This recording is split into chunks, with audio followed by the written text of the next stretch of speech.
Hey guys, how's it going?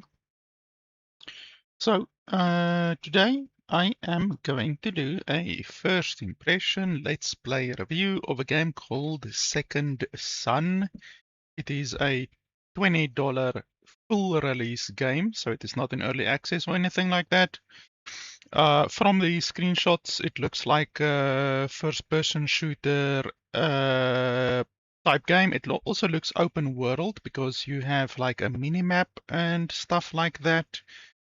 Um, yeah, otherwise than that, I don't know anything about the game. Obviously, as always, I'm gonna go blind into this game. The developer was nice enough to send me a code for the game, so we're gonna play the game today for a couple of hours, whatever, maybe 30 minutes, maybe a couple of hours, depending on how long it takes me to come to a conclusion on a game. Usually, if a game is bad, like really bad, then I won't even make it past 1 hour of playtime. But if a game is actually very good and engrossing, or if I'm just a little bit on the fence, then I will continue to play a game past like 2 or 3 hours sometimes. But however long it takes me to come to a conclusion today, if you're watching the VOD after the live stream today, you can simply skip to the last 10 minutes or so of the video. I will put a timestamp in the description below, and you can just jump to that timestamp if you only want to hear my quick, concise, final opinion on the game and whether or not I can recommend the game. Otherwise, if you're not in such a hurry, you can just stay tuned. I'll be playing through the game, I'll be giving you my running commentary, and I'll be telling you what I think is good and bad about the game as we play through the game today. So first off, we always look at the settings. I don't see any real issues here. They allow you to disable camera shake effect completely. I'm gonna stick it on reduced for now. I'm not really affected by motion sickness at all or anything like that, but I know some viewers are, so reduced is fine. If it's bad, then we will just disable it. Rebind keys. Let's see if the game has dual key bindings. Okay, the game does not have dual key bindings, so that already is one thing that I think the game could improve on, adding a quality of life features such as having dual key bindings would be nice. Otherwise than that, the missing options which I'm seeing are the game doesn't give you the ability to confine your mouse cursor to the active window. So every time that I scroll to the far left side, my mouse goes onto my second monitor. So that's obviously very irritating. So the game needs to have a confine mouse cursor to active window button. It's usually a thing that you can toggle. So that's a quality of life feature that is missing. And then also the game should allow you to select your monitor. So if you want to display the game on monitor 1 or monitor 2 or monitor 3 or whatever, that is another missing quality of life feature. Otherwise than that, the game does have FSR scaling, upscaling or downscaling, however you want to look at it. But it doesn't have DLSS or Intel XESS, but that's fine as long as it has one of the upscaling or downscaling technologies, then that is fine, I guess. Detail distance, we can put that on very high because seeing very far in an open world game is always good. Let's leave that on high for right now. And we are playing at 2K and I'm streaming at 2K, so that's fine. I'm also recording at 2K. And yeah, that's fine. So the game, when I started the game up, had music. It had music in the main menu, but now there's no more music. So yeah, the game doesn't have music that is continually playing in the main menu, it just had a little bit of menu music, like maybe a minute, and then it went away for some reason. So that's another issue. So anyway, with that being said, I think we can jump into the game.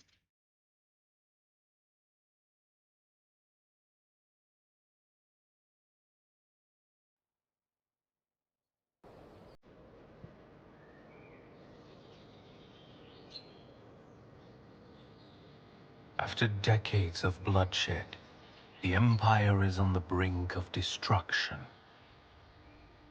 Those who remain have set up camps scattered throughout the land, gathering fellow survivors and trying to regain their strength to fight back.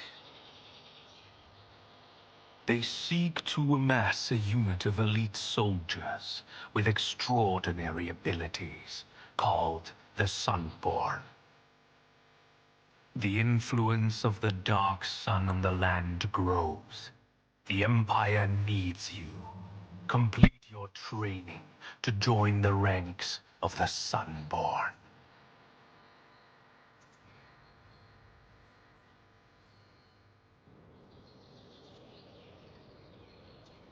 I'm not a huge fan of those types of very, I would almost say low effort, just like in animations. Like they basically use a still image and then they animate the still image. It's very low effort. In fact, you can get generative intelligence systems these days that can do that for you. Like you upload a video or you upload an image and then it turns it into like a little bit of a video, like a short 10-second video. That's basically what these developers are doing. So, I mean, in a $20 game, you're probably not going to get super graphical cinematics and stuff like that, but still, I would like at least something better than that. And then here, you're choosing your class. Now, the issue is what they're saying here doesn't tell you anything about the class. What they should be telling you here is there any weapon limitations? Is there any armor limitations? So can a diviner, for instance, use plate armor? And can a marauder use cloth armor? I'm assuming the game has stuff like that. Can a diviner use a shield, for instance? Can a diviner use a two-handed weapon, for instance? And then, in addition to the limitations on gear and weapons and stuff like that, they also need to tell you what the class actually does. Can the diviner heal? Can the marauder use spells? The sentinel, I'm assuming, uses a crossbow, looking at the short description, but this description is really useless. They really need to tell you what these classes do. Difficulty normal, so there's normal. And then once again over here, you see, this is another issue. They're not telling you at all what the differences are in the difficulties. So when you go from recruit to normal, what actually changes? Do the enemies have more health? Do the enemies deal more damage? Do you get more loot on the harder difficulties? They are providing you with literally no information, which is really bad. That's a really bad quality of life feature that is missing. There's also some clipping over there. You can see there and there are clipping through the clothes, which obviously is not very high quality.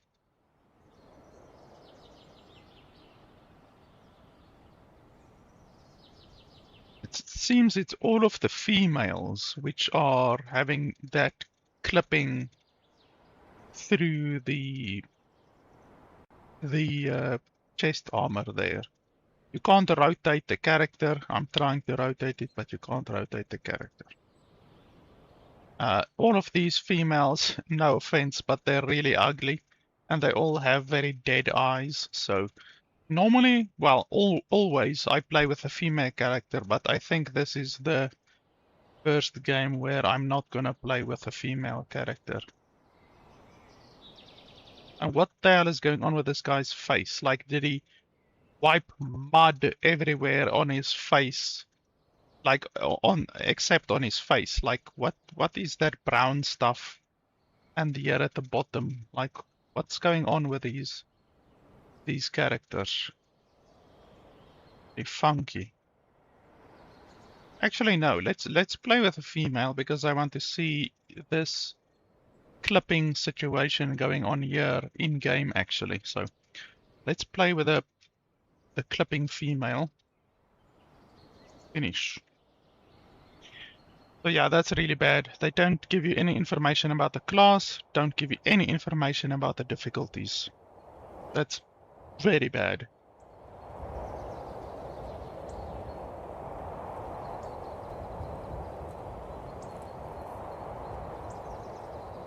I'll read that in just a second. Just 1 second. I just want to open my notes over here.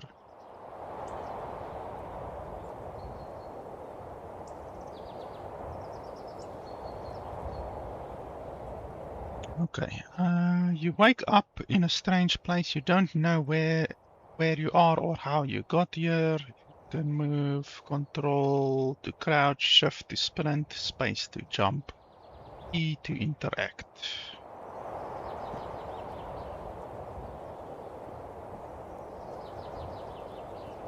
Yeah, this place is weird. There's pillars going very high up for some reason.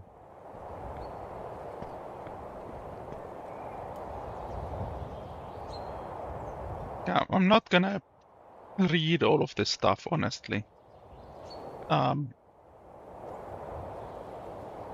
In a $20 game, I honestly would expect a little bit of voiced, like even if it is a GI voiceover, like you can get some very good GI voiceover algorithms these days. I've spoken about this previously with the one mod that you can get in World of Warcraft that adds voice acting to the entire game, because the small indie company behind World of Warcraft has never bothered to add voice acting to World of Warcraft. So the community made a mod using generative intelligence voiceovers, and they added voiceovers to the entire game. All of the quest dialogue in the entire game has never had voiceovers. So a community-made mod actually added that. And I mean, it's as easy as taking the dialogue from the game, the text dialogue, and then just feeding it into a GI large learning model algorithm, and then it spits out all of the voice files you want. And I always say that a lot of people don't like GI voiceovers, but that's because they're used to bad ones. The GI voiceovers for the past year already have become very good, like very good. That mod in World of Warcraft that I'm talking about, an orc sounds like an orc, a skeleton undead sounds like an undead, an elf sounds like an elf. Like, it's bloody good. And you can always, like in the settings menu, have a toggle to disable it. Like in audio, they can just have a toggle to disable GI voiceovers. Why is that like music and then volume is now over here to the right? That's not how it was previously, so that's a little bug over there. So anyway, I'm not going to bother with the quest or the narration or anything in the game. I'm just going to skip past all of that. Full ammo. Do I have ammo? Okay, I'm left clicking and I'm right clicking. Nothing is happening. Can I loot stuff? Apparently not. What do I need to do? Can I speak to any of you? No?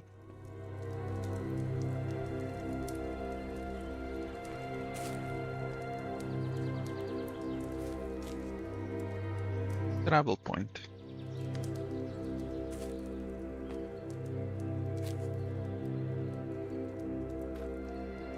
Report to Colonel Tyre. Oh wow, so the game has like airships and stuff like that.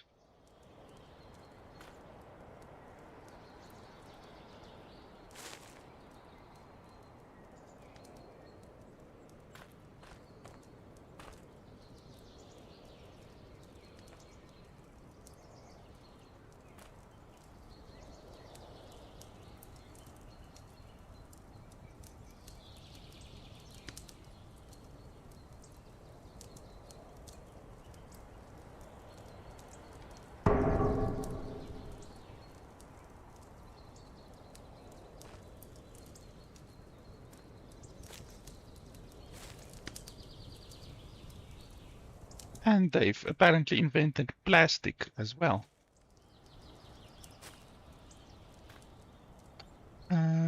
Meet with Jericho. Like there's no quest pointers or anything like that.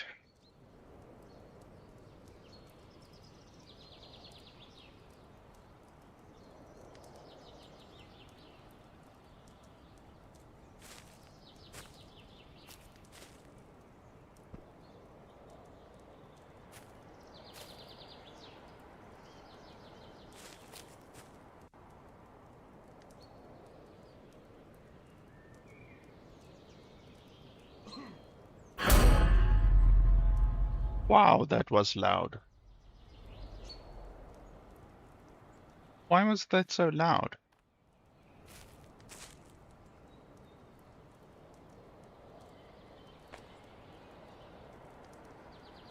Oh wow, they've got a Sten gun. That's like a gun from World War II. Okay, so they've actually got like automatic fire weapons in this game.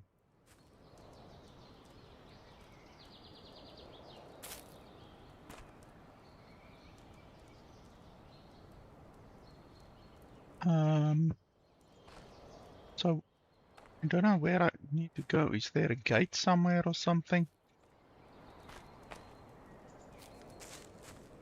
That. It's just a lookout point.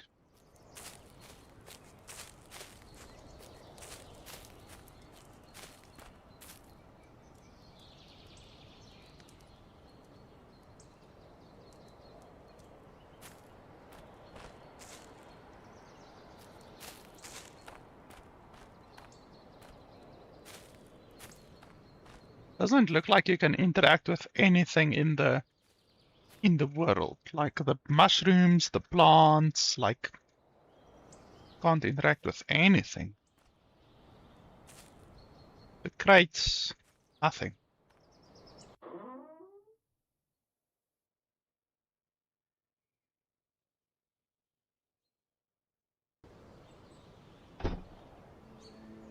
Oh, there we go. Now I have... Okay, now I have a weapon. But I still can't destroy crates.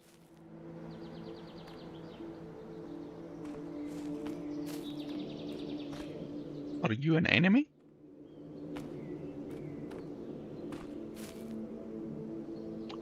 Soon you'll be faced with first enemies. It's important to know combat is all about movement skills, having the best loot and equipment. Enemies frequently drop loot that you can equip. You can also find certain types of loot by walking around.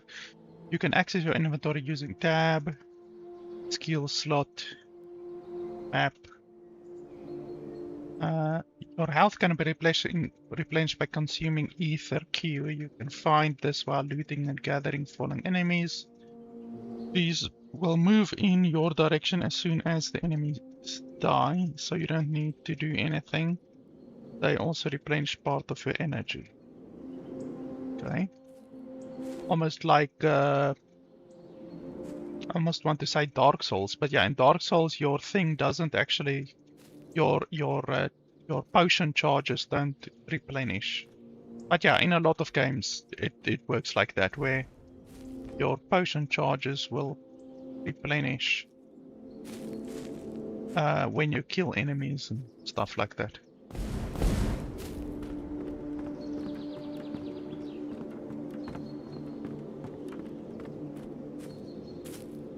Okay, that's a very weird, nonsensical bridge. Like the devs were just lazy, like like that. Like that's not logical. Like if the developers are gonna put in so little effort as to just do that, that's not a good sign for the quality of the game. Like, if they're that lazy, then what other things are they gonna cut corners on and be lazy on? Oh, so you can mine stuff. You just can't mine anything in the beginning of the game or interact with anything.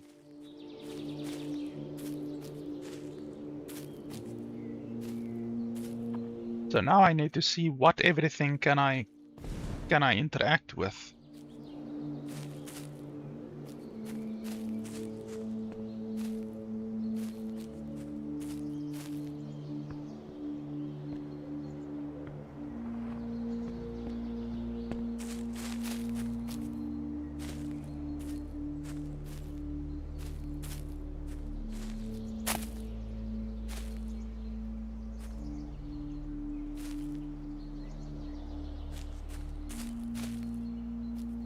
Oh, I'm seeing on the minimap, it actually shows you if you look on the minimap. Ah, okay, so that's not bad. The minimap actually is helpful. It shows you where the different stuff is. Okay.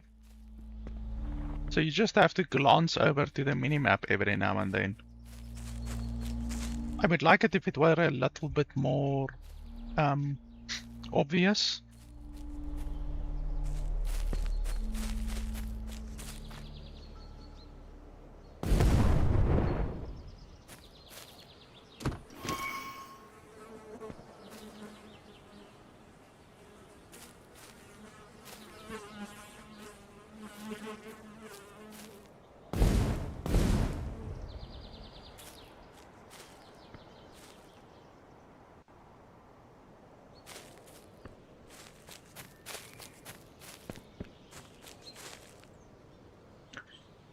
Throughout your journey, you'll be fighting all sorts of enemies, cultists, creatures. Each weapon type has different advantages and disadvantages, as well as specific affixes. The rarer the weapon, the more affixes.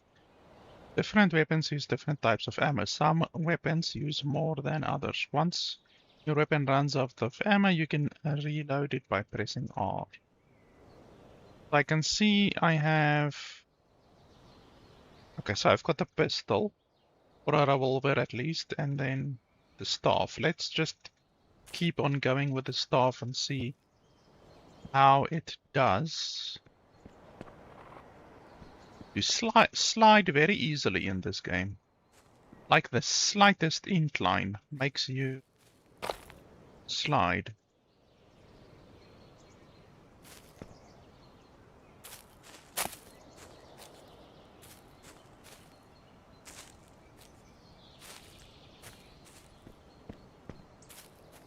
So there should be an enemy around here somewhere. Otherwise we wouldn't really have... Oh, a rabbit. Die, rabbit! And that's auto pickup. I do like auto pickup. That's the first quality of life feature in the entire game that I've seen so far.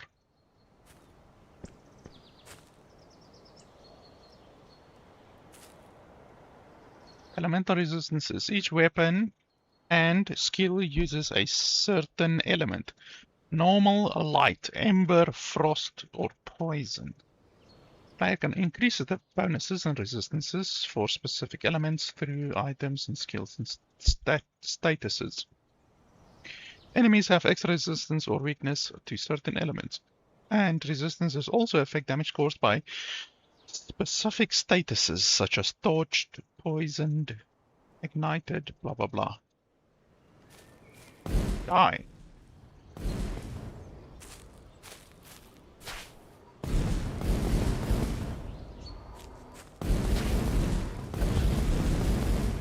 Shit, this thing can rapid fire. Like, really.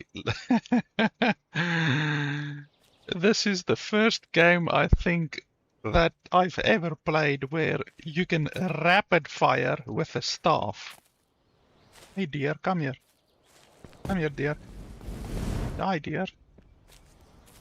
Don't run away, I just want to talk. Like a rapid fire staff. That's actually fun. I like that. I mean, I'm sure it's not lore accurate, you know, but I like it.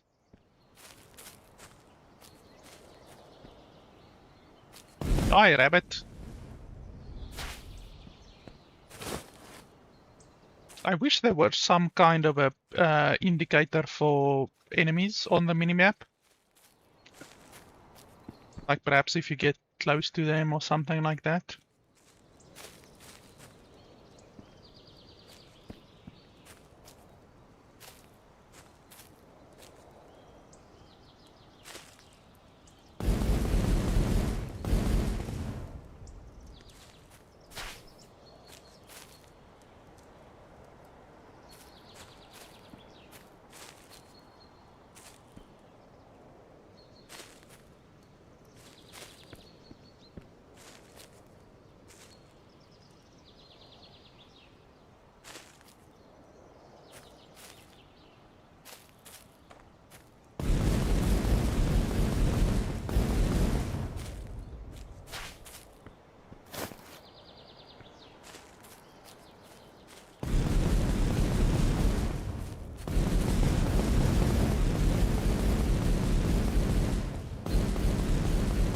Yeah, the thing is not very accurate if you spray and pray.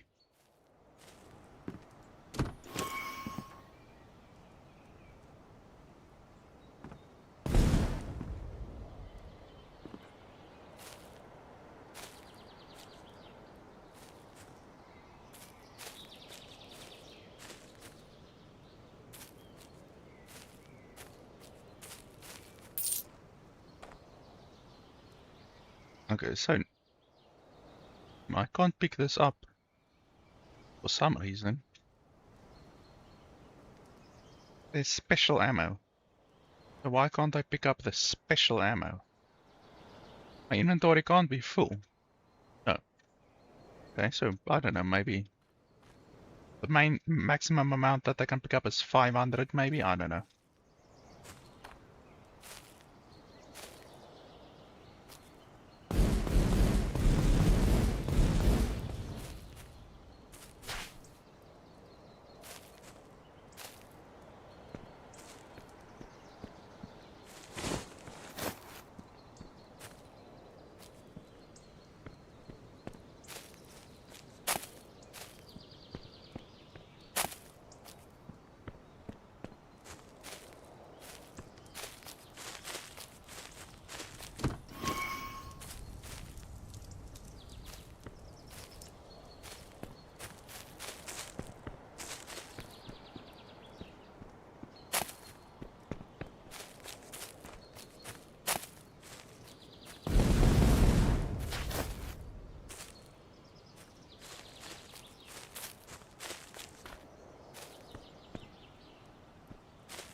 Oh, it does show enemies on your minimap.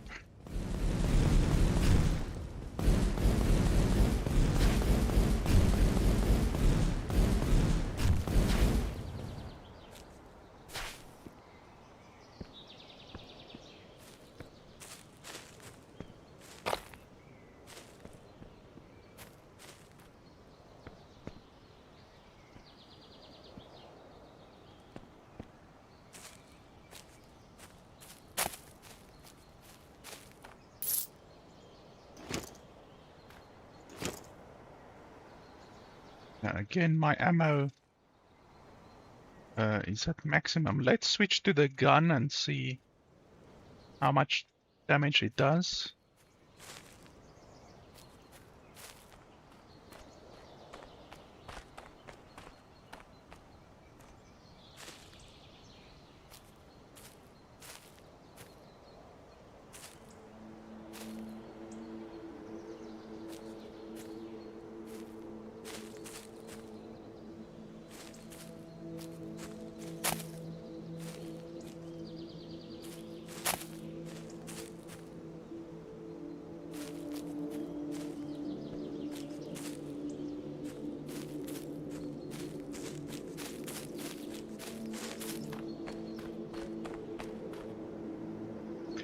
Dungeons are randomly generated each time you create a new character. This includes a layout, paths, loot, enemies, more. Additionally, world points of interest such as scavengers, prisoners, camps, etc. is in the open world and are procedurally generated each new playthrough.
So the pistol needs to reload, which obviously is not super fun. I think I'm gonna stick to the staff. What's this ability that I pressed accidentally? Skills.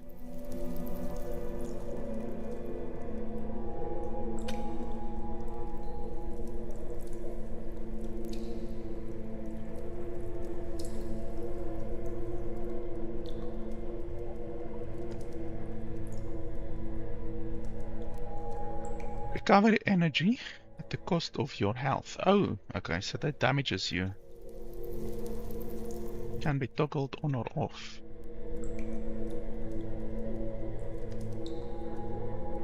Yeah, well, that's a stupid skill, honestly. Do I have healing? Do your storm, wind, bomb, fire bomb. Light or rain,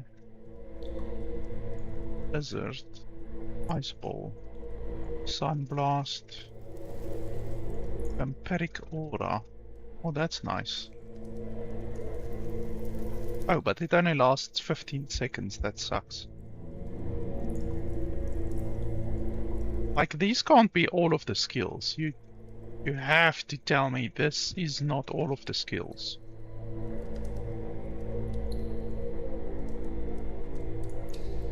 I want to get that, but it can only be unlocked at level 10.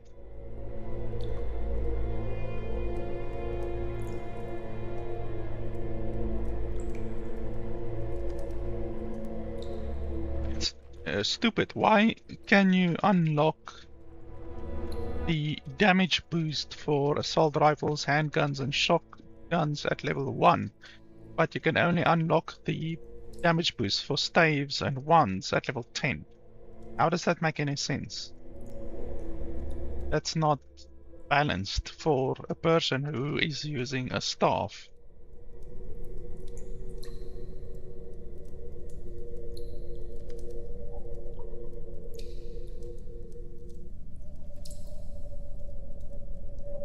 Wow, the energy cost goes up significantly.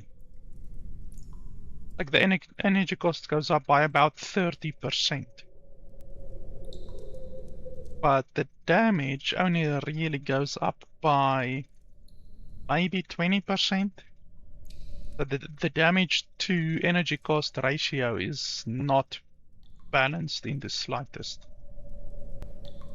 All of these skills suck. Like honestly, like the vampiric aura, I would like to have, but you can only get that at level 8.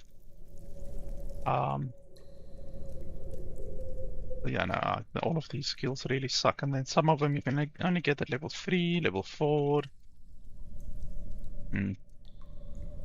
Not good. And this cannot be all of the skills. If this is all of the skills in the game, then it's not looking good for this game. Oh, so special ammo. So yeah, I can't pick up the special ammo for some reason. Because I do now have extra space in my revolver, but I can't pick it up. I don't know why I can't pick up the ammo. Oh, that's a regular ammo, and then that's special ammo. But still, why can't I pick up the special ammo?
What are these random sounds that I'm hearing?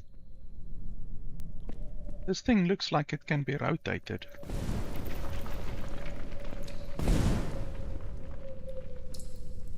Does the game have like puzzles and stuff like that?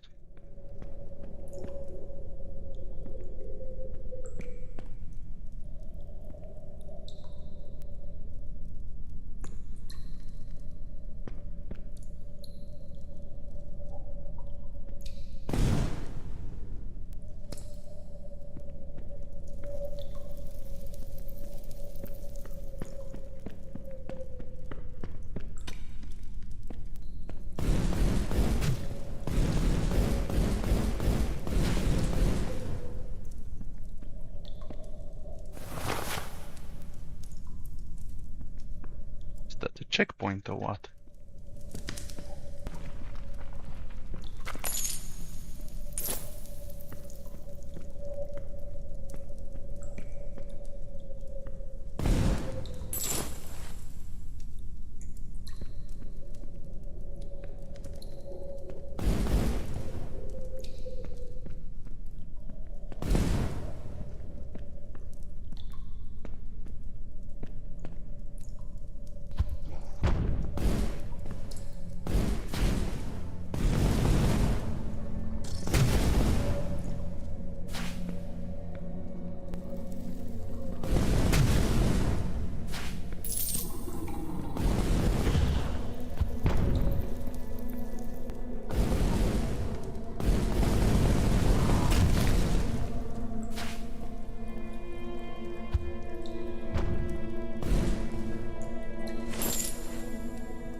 Sneaky fucker.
Wow, that's the very first chest or lootable or anything like that that I found in the game so far. Well, in this entire dungeon so far.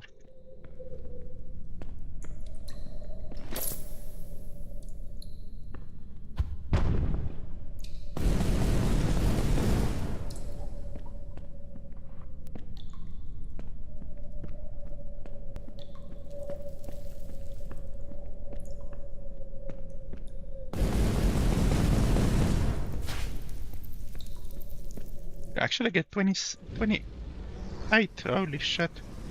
28 experience for a rat. Which is surprising. I do not like the fact that we get ambushed. That's a really shitty mechanic. You see that in a really bad arena shooters. Like Serious Sam and stuff like that.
that's the fucker that I didn't want to go next to.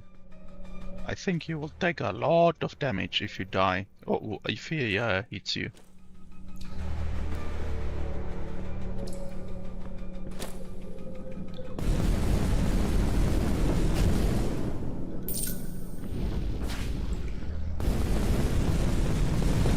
It's not over yet, apparently.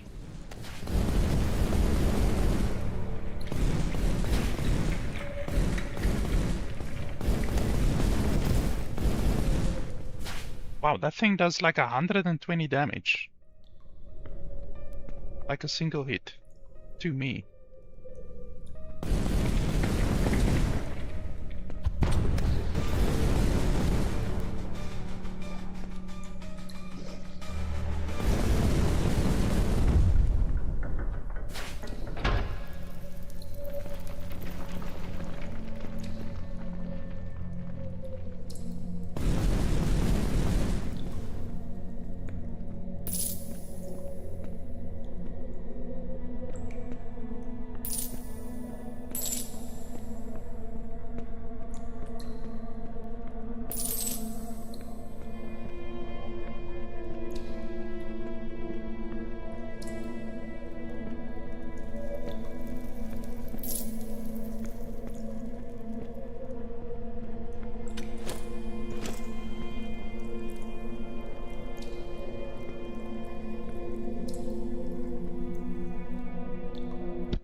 You can use this, blah blah blah, fast travel, okay, that's fine.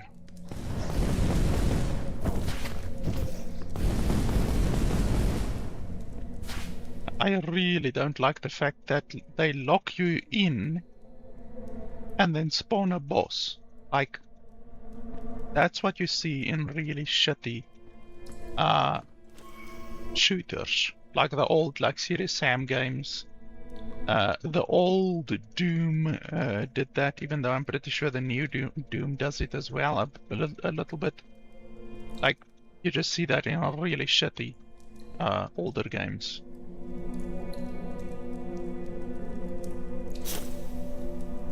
So, not a fan of that at all. The game says in the description... Oh, now I can't go out. It says in the description that it's an open world game, but this kind of shit doesn't happen in open world games.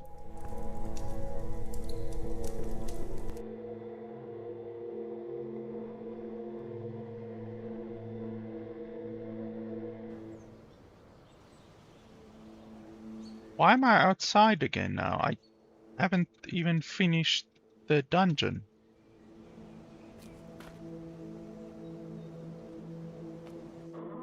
Like, why? Oh, and the enemies have respawned now. What the hell?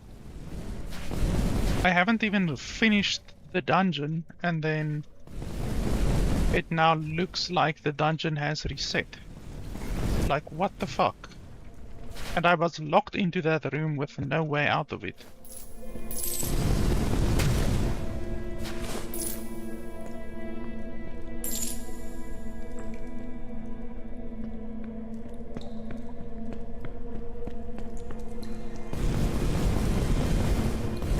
Like, how the hell does this game's dungeons work?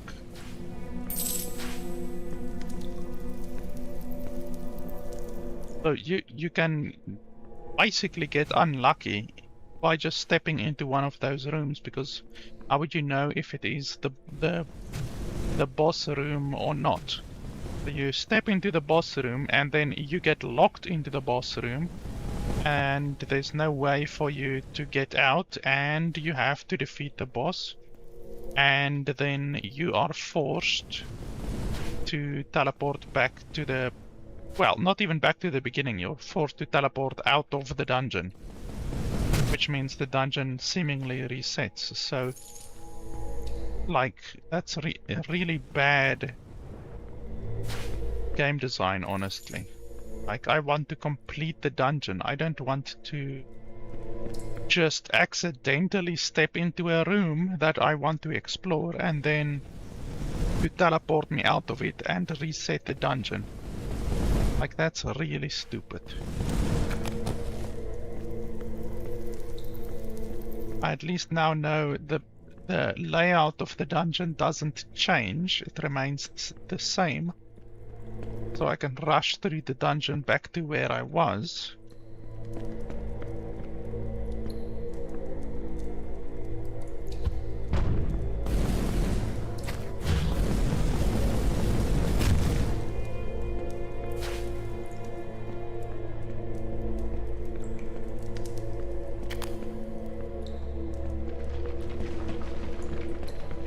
So that was level 1. Holy shit. Ouch. I didn't even see that one. I just saw me on my minimap, and then I turned around. So that's level 1, and then this is level 2.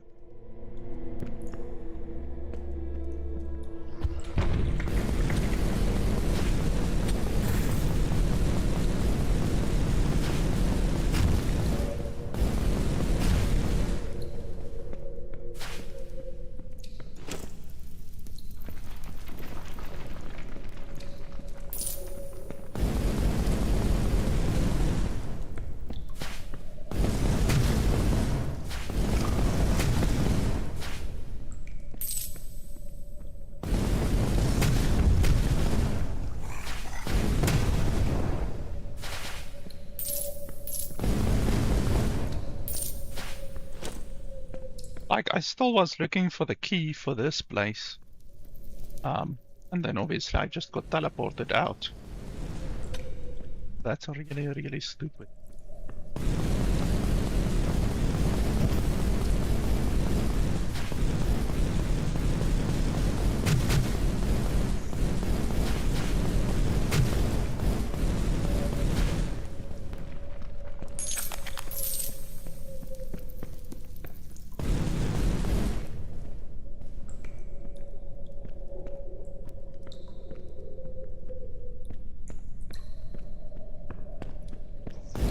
Now we are probably gonna have to do that stupid ambush chamber again.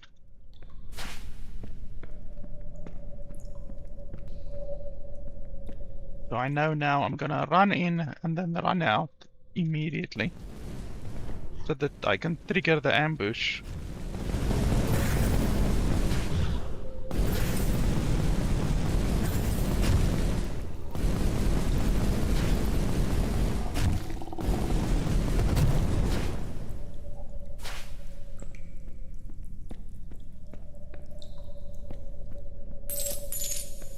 And then there was a chest over here.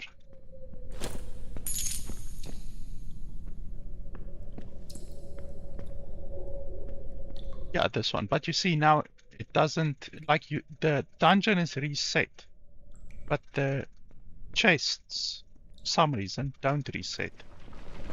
So that's also really stupid.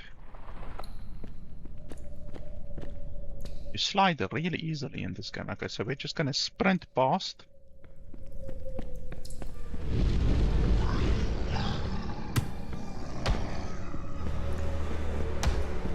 Holy shit, why do they do so much damage? That's crazy. And they're faster than what I am because I was sprinting. I was literally sprinting and they were just like boom, boom, boom, hitting me. So the enemies are faster than you are, even if you're sprinting.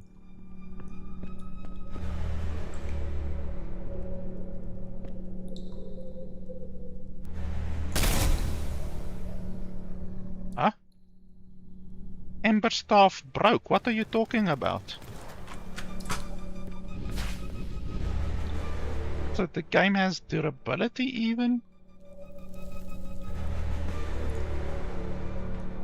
Holy crap, I haven't seen anything about the durability yet. But apparently the game has durability. That's stupid.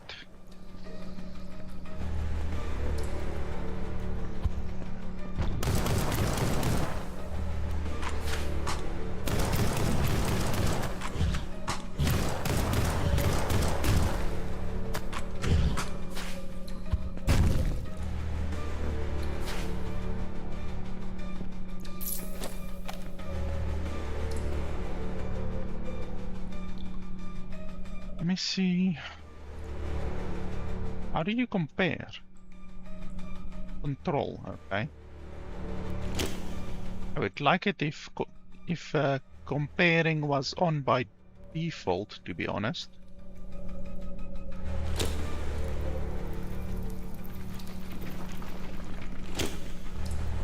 Ah, there's a new staff, okay. 412 damage. 524, okay, so a little bit more damage there.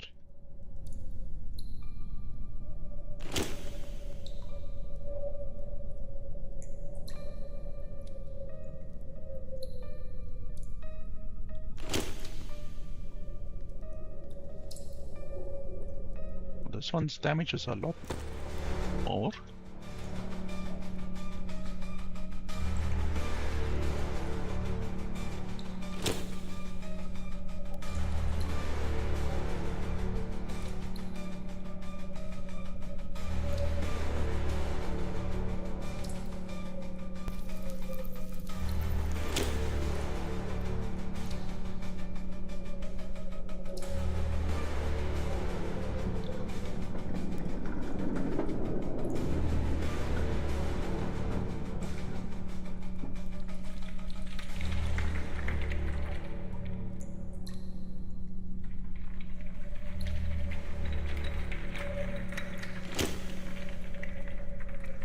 Oh, a shotgun. The range on the shotgun, I wonder.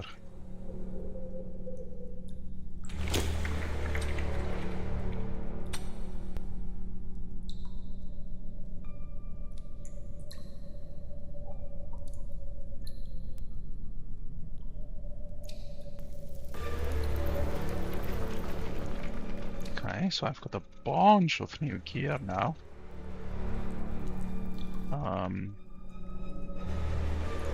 Try the shotgun, I guess.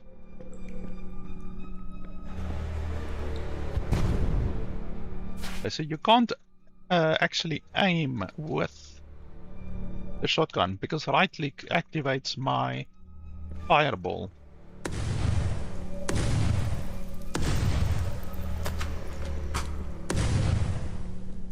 Okay, so it's not particularly accurate. I mean, it does a fair amount of damage at range.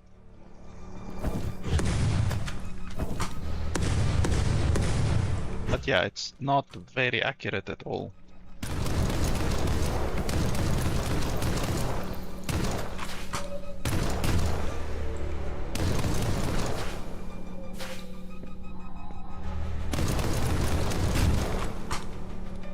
I like this one because it's not limited to just 6 bullets. Come here, you fucker.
And you see, there was ore here, now there's not ore anymore.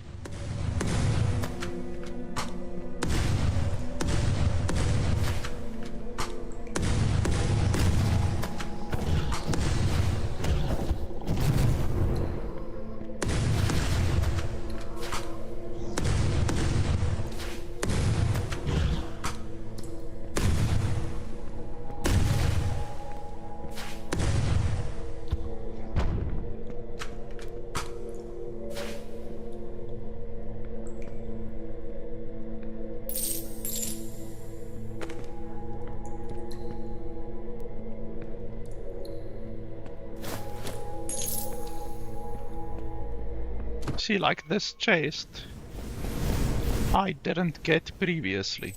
So that is one of the things that I still would have wanted to get and explore.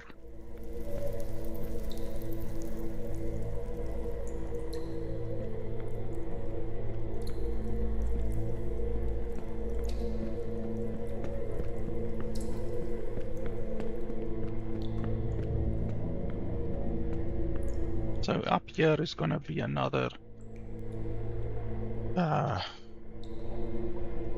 boss, obviously. Let me see what my other skills do. And why aren't stuff automatically equipped? Obviously, I don't have an amulet yet, so it should have automatically equipped that amulet.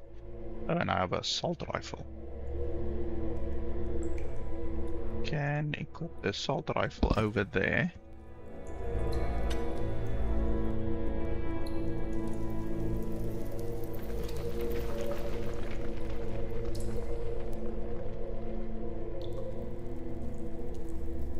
This says recover energy at the cost of your health, but it doesn't say how much health. So that's another issue. Like, the tooltips in this game is just useless. Causes enemies to stagger, dealing significant damage. So 680. This one does a little bit more damage. Why did this one's damage go up if I didn't even spend any skills on it? Is it because of my... Oh yeah, all ember damage is increased 24%. Okay. So these actually affect your skills directly over here as well. Summon a meteor shower, where you're pointing, causing heavy damage. Normal damage instead of fire damage for some reason.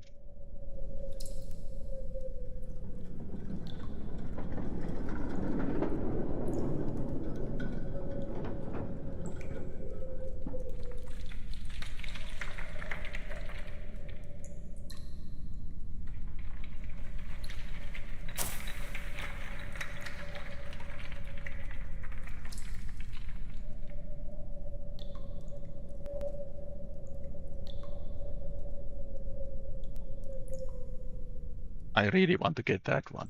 Recovering health, even though it's 1 health every 10 seconds, which is fucking terrible. Like with my 770 health, it's gonna take...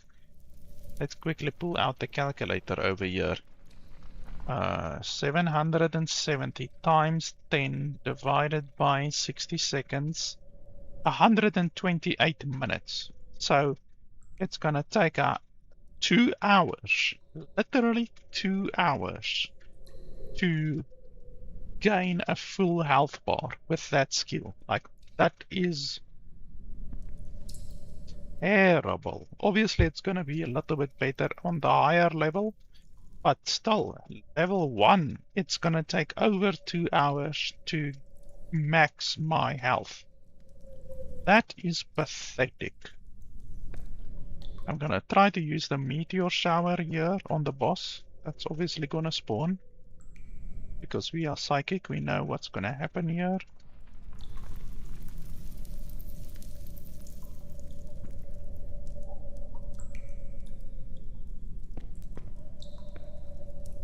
Come on, boss. No boss? No boss, apparently. So what's the point of redoing the dungeon if the boss doesn't respawn and the chests doesn't respawn? That's really disappointing. But okay, at least I got that that thing. The one extra chest and obviously experience. Okay, find 10 sunflies around Rowan. I don't know where Rowan is. Where do I have to go now? Did a different path open up? I'm seeing loot over there, but how do I get over there? Seems like there's an easy way over there. This entire valley pretty much seems like a dead end, like it's a complete dead end, so surrounded by mountains over here. Can we fast travel? Yes, we can. The fast travel is nice and fast. Okay, so do we need to talk to? There's not even any names or anything like that on my mini map. Can I sell stuff?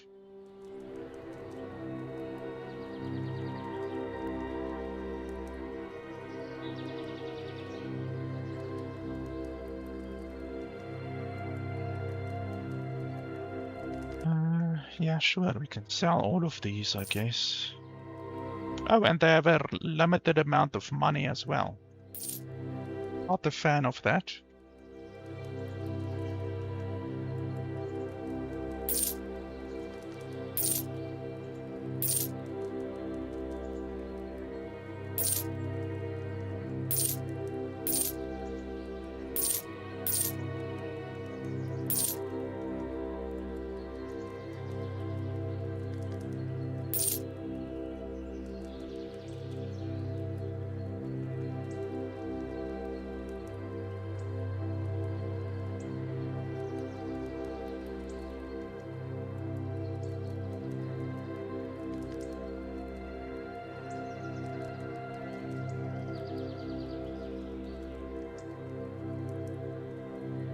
How do I repair items?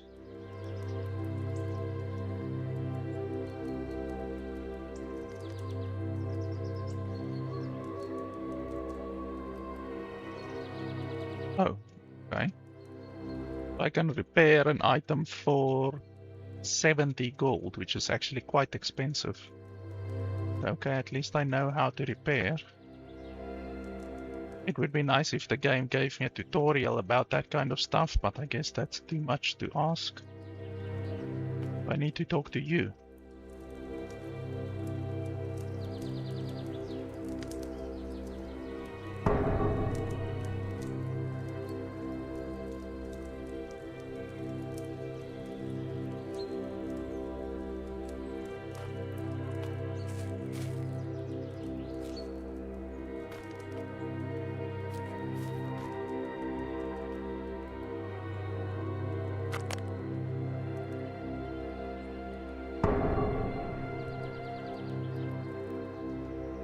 Ah, you can improve the levels of items. That's cool.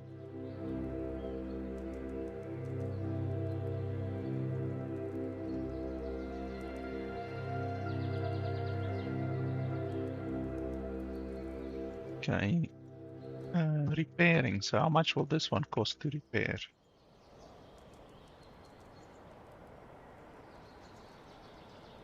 Oh, repair. Repairing this item will cost 30. Okay, that's not terrible. It will probably not sell for much more because this is a level 1 staff which sells for 18. This is a level 3 staff which sells for 40. I don't want to spend 30 on it just in the hopes that it will sell for more. It probably won't, so that's fine.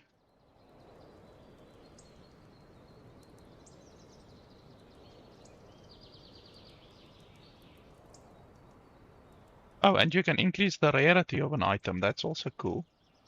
You can make a green item blue, blue item purple, and maybe there's something above purple. I don't know. Okay, that's cool. I like this system. Can you disenchant stuff? That would be nice if you could disenchant stuff. But okay, I'm not gonna do any of that now.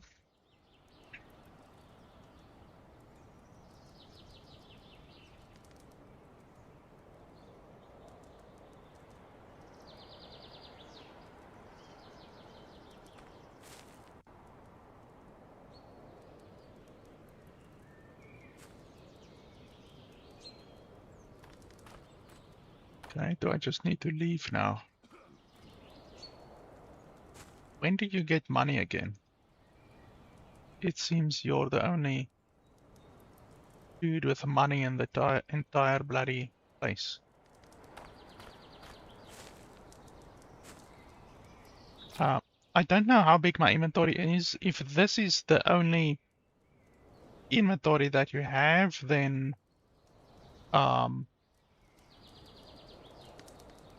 it's not gonna be good. Then I probably need to stash a couple of stuff right now. So one weapon part. Okay, so you can at least disassemble your items for weapon parts when they break. Okay. And the stash. Where? Stash. I'll stash these just until I get like identification things and until I reach a vendor that has more money. Because this vendor right now doesn't have a lot of money.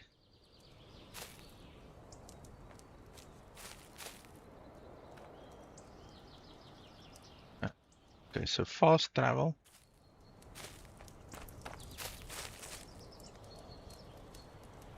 So yeah, that's my only fast travel point. That doesn't help me at all.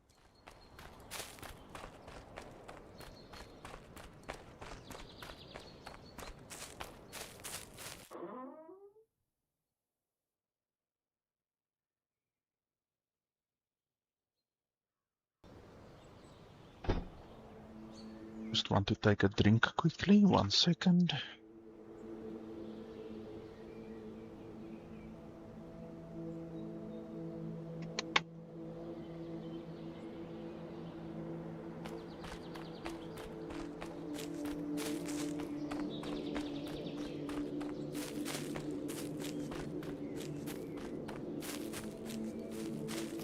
Ah, this gate is open now. Okay.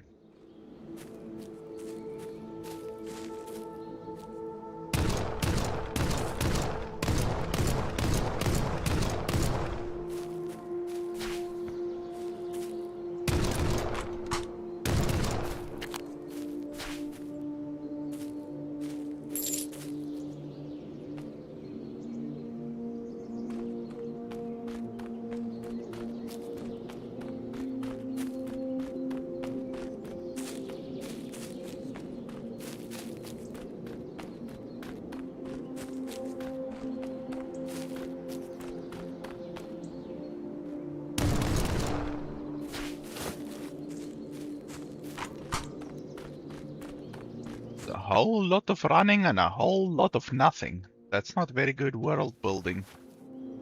I was expecting at least a couple of enemies or something like that, you know? Oh, that's probably up there. Definitely can't get up there currently.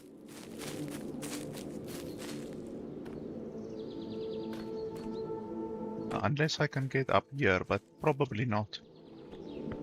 Can we Skyrim up it? Oh, almost. Yeah, it doesn't look like we can Skyrim up it.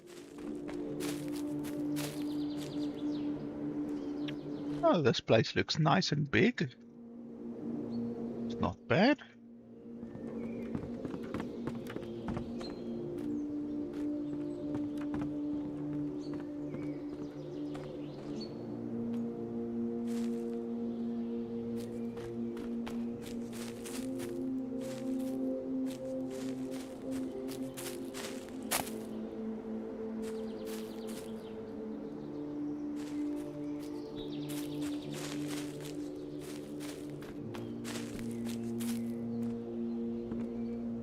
A little bit weird to see like telephone poles in the middle of a forest like this. Like, it's just weird. But I guess it fits with the setting of the game, because they do have airships and stuff like that. They just have airships and magic as well, I guess.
I don't like the fact that the game doesn't reload the gun when the gun is empty.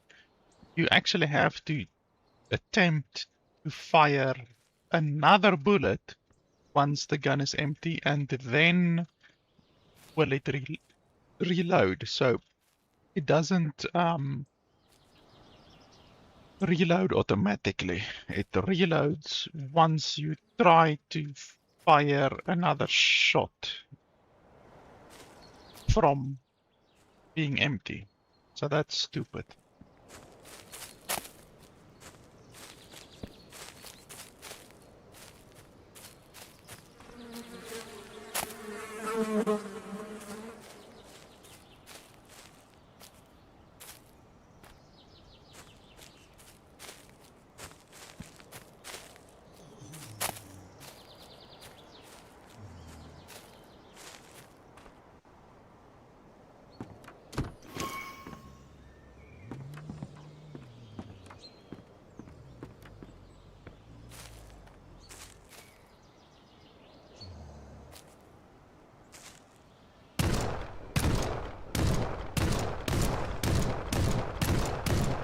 also seems like the game has not necessarily bullet drop-off, but the bullet just stops existing after a certain distance.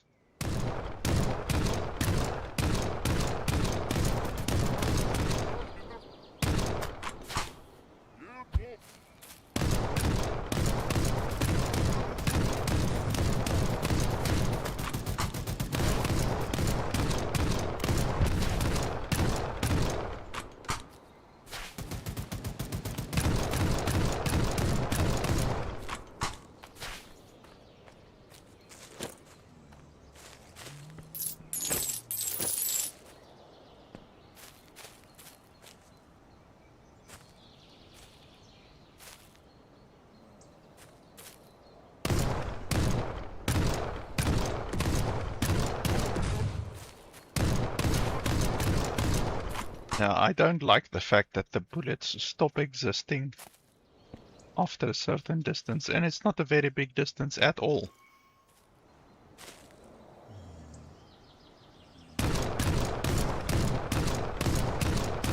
Like literally over there. I should have hit him over there a couple of times, but I didn't because the bullets disappear. So that's not good. In an open world game, there really shouldn't be a limit on the distance that a bullet can hit. It's okay if there's a drop off of the damage, you know, like, oh shit. In a lot of games, obviously, if you do 100 damage at close range, you will only do like 15 damage at a long range, you know? The longer the range, the more the damage drop off is, obviously. That's a much better system than what these guys are doing.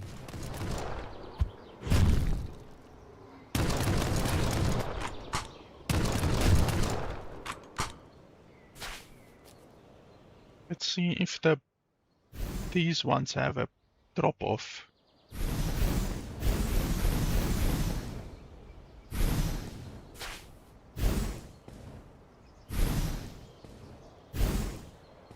Yeah, you can see. Looks like the projectile does just disappear after a while.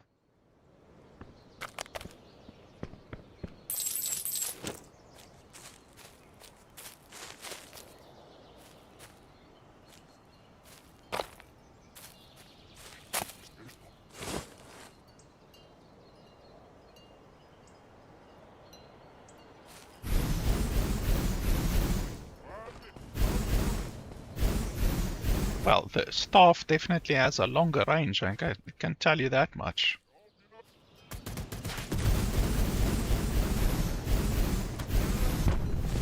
Ouch.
Spells are really difficult to use in this game, actually. I still need to figure out exactly how to aim the spells.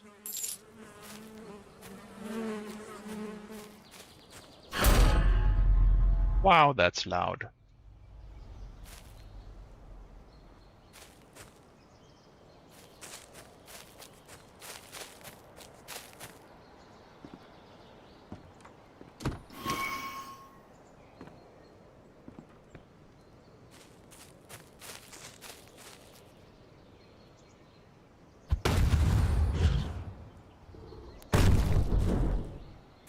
So a number 2 spell is very short range. The number 3 spell seems like infinite range.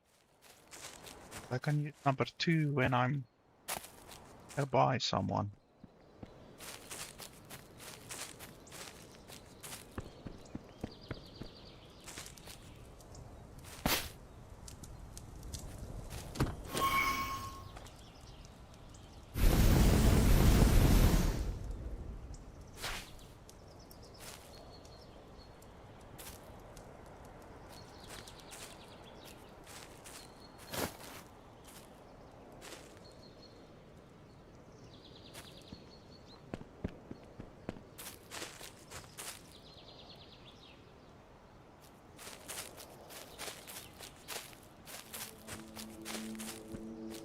Trains. The game even has trains.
So this one says 24 for some reason.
Oh, so if they die,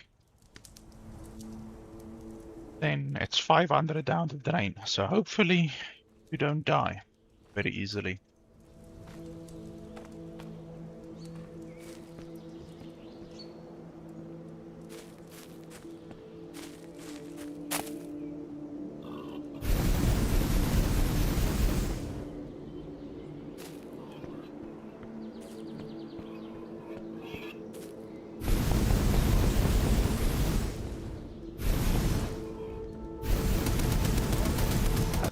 Don't just stand there, start shooting.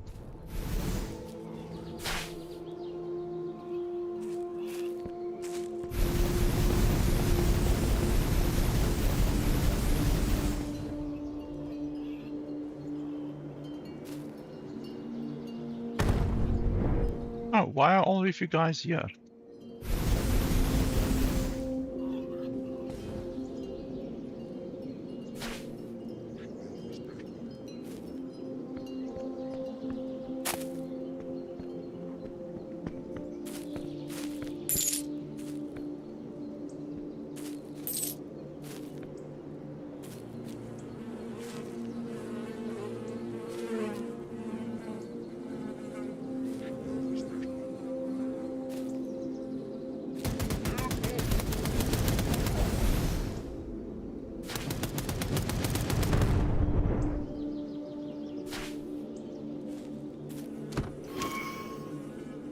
Oh, epic shotgun.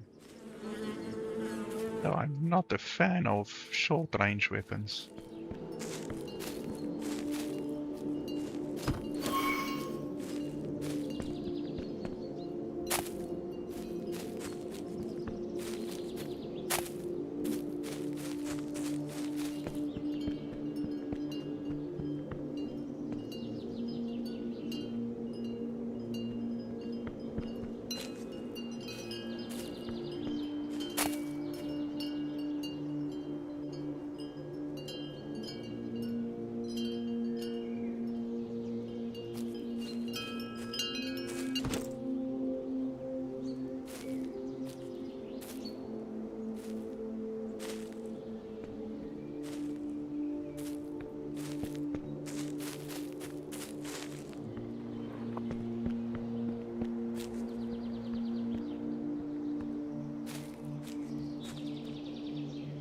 Okay, if we go into the cave, let's check my inventory. Yeah, my inventory is already like almost full.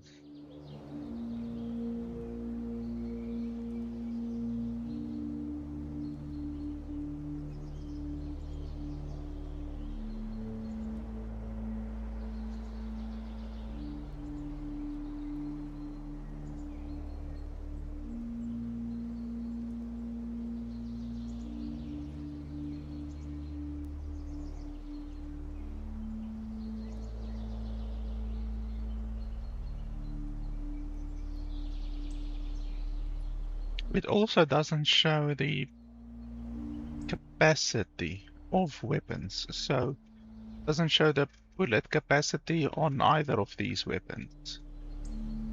It does show the attack rate, the attack speed, and the damage, but it also doesn't show the range, because obviously we've already determined that the range on, for instance, the shotgun is not as far as the range on a normal gun. So that's another issue.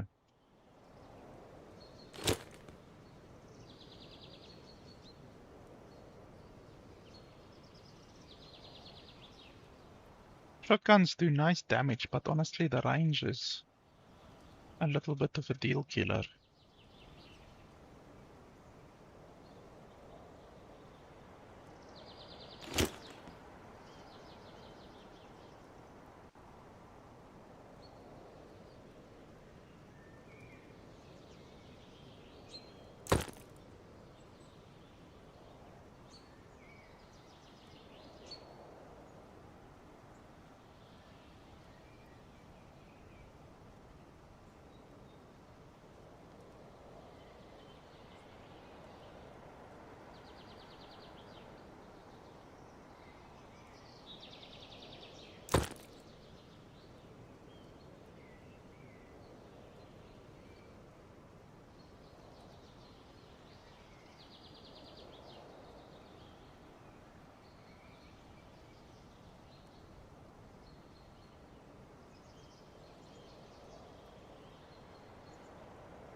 guess I can dismantle some items if I really push the maximum.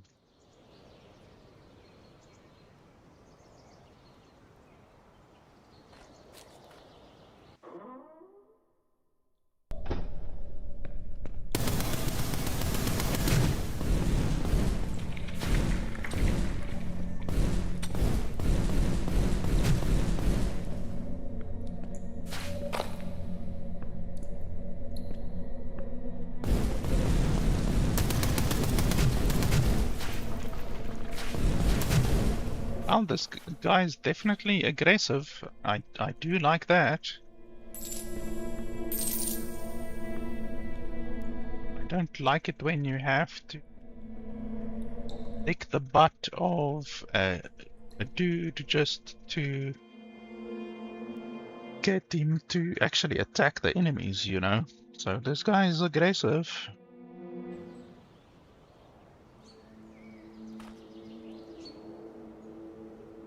I actually want to go back to the beginning so that I can maybe sell some stuff.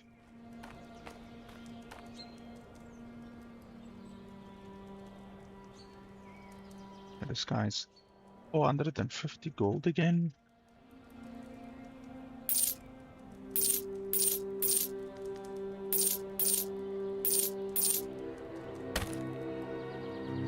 Oh, okay, just like that, all of his gold is gone. Fantastic.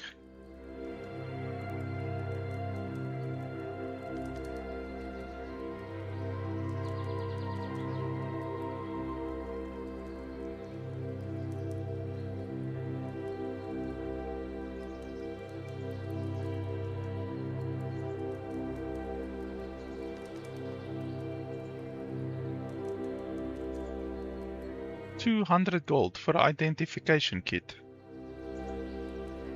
Are you serious? That's a lot of money.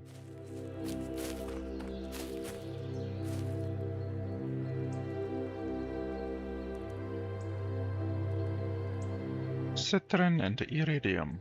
Now that's like also very expensive. I don't have a lot of citron at all.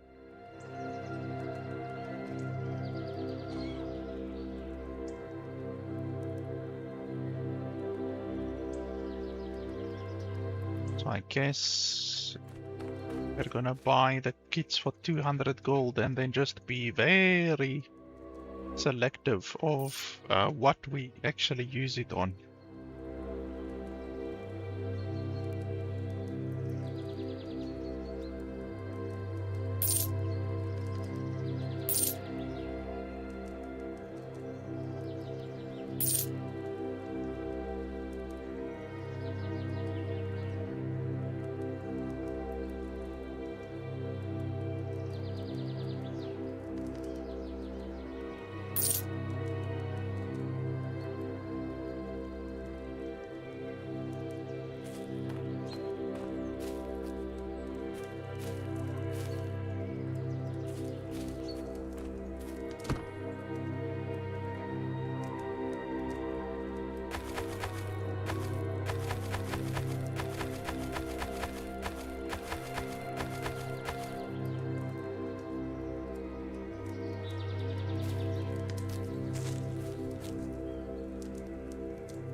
blessed. What does the blessing do? Absorb 30% of the damage you receive and inflict twice as much. Oh, that's nice. It's double damage.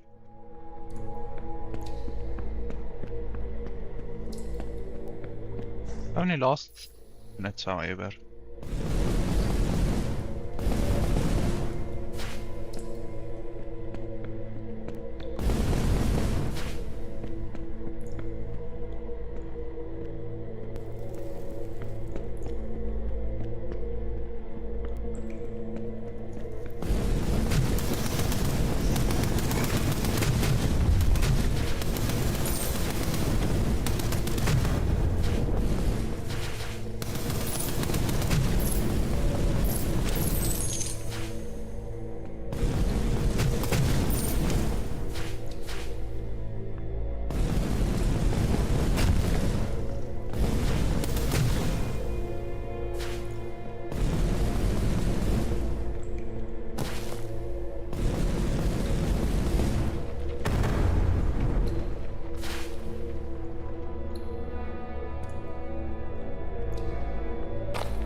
I don't think this is... well, this is the main way, but I don't want to go down the main way right now.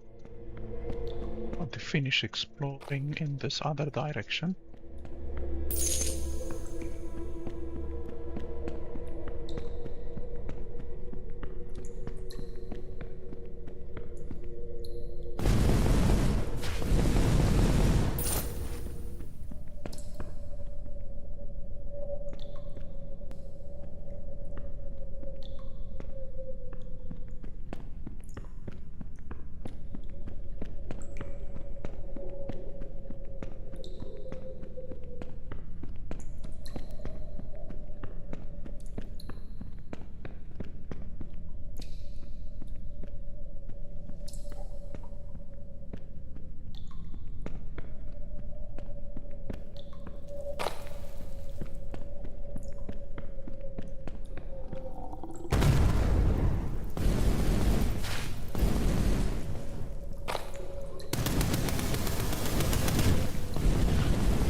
So this is the exit. It's fine. I'm not gonna bother running back to the other one. I guess it's fine.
The range on these staves are definitely way more than the range on the pistols.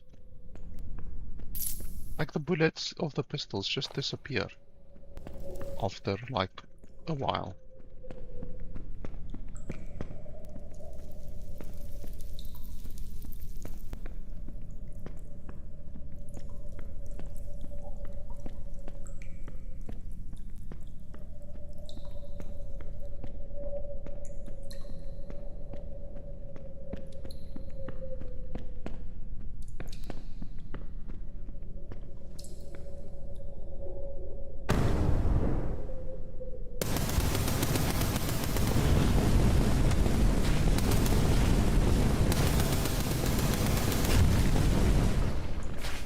Okay, the guy's blocking me. I can't go forward. That's not good. The NPC shouldn't block you.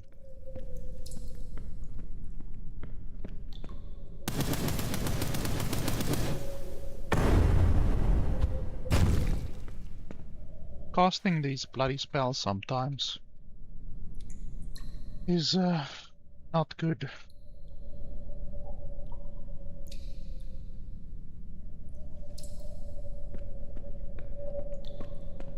It's difficult to cast the spells properly.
The NPC doesn't do like very much damage at all.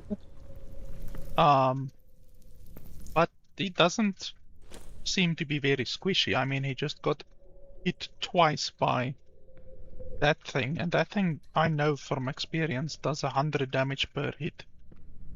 So, basically, he's relatively tanky. And though his health is not going up, I wonder how to get his health up again. Can we give stuff to the dude or not? I don't see a way to do that.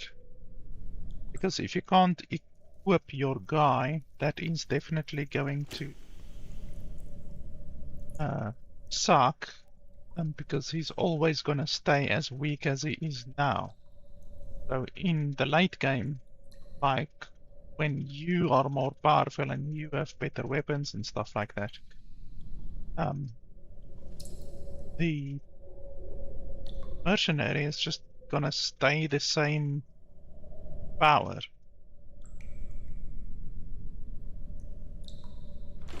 Which obviously is like, it's okay right now, but in the late game he's not gonna be able to survive, he's not gonna be able to do much of any damage. So the fact that you can't give him skills is, well, equipment, it's not good. And you can't heal him, it looks like you can't heal him. Like you can't interact with him. So I think the healing will be an issue.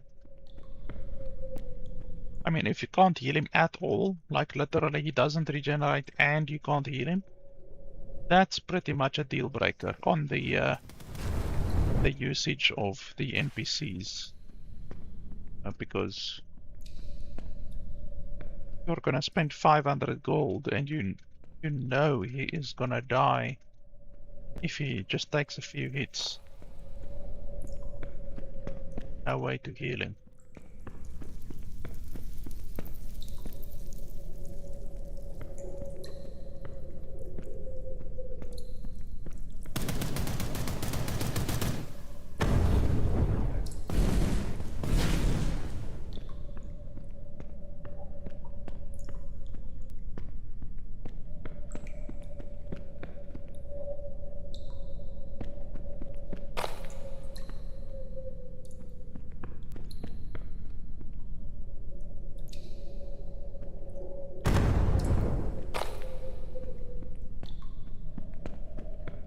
His health does seem to be regenerating very, very slowly. That's something at least.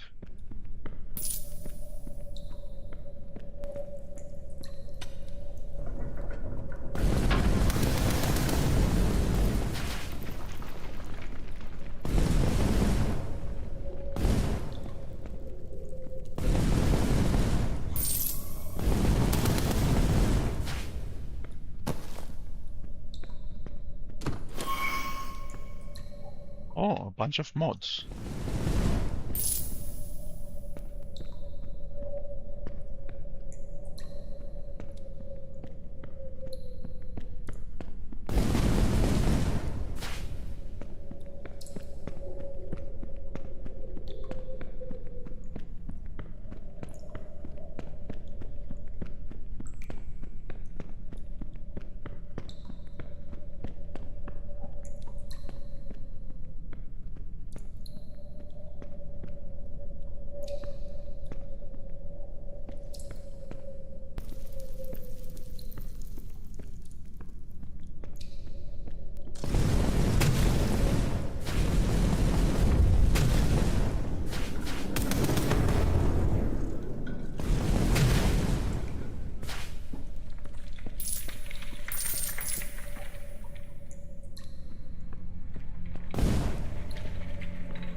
Out of the way.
This is the first dungeon that I've gone in where there's 3 levels.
Okay, so unfortunately, again, this is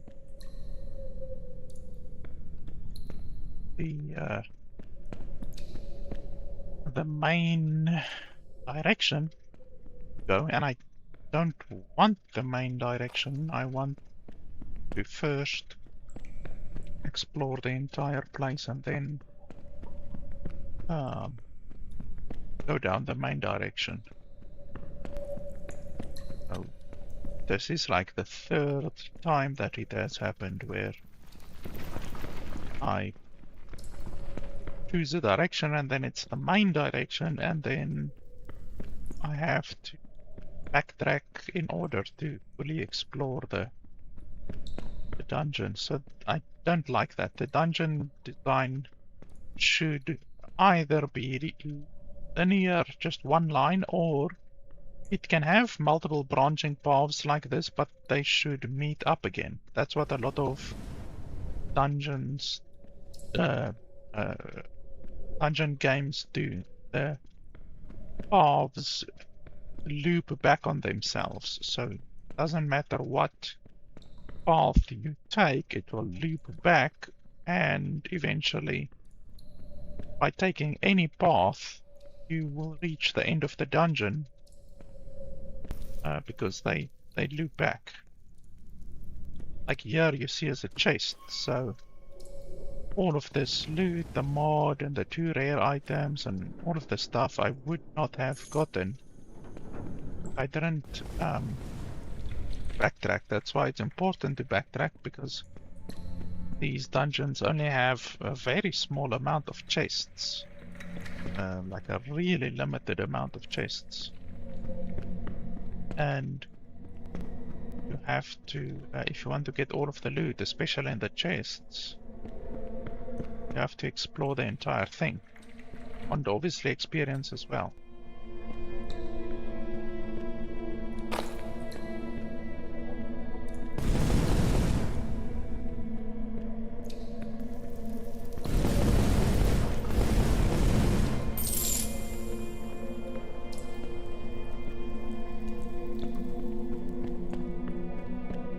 Yeah, the dungeon design definitely leaves a lot to be desired. It's not fun to spend. Basically, we spent like 2 minutes to run over here, and now we have to spend 2 minutes to run back to where we were. Waste 4 minutes on a dungeon, and that's just on this floor. If we make the same quote-unquote mistake on another floor, then that's another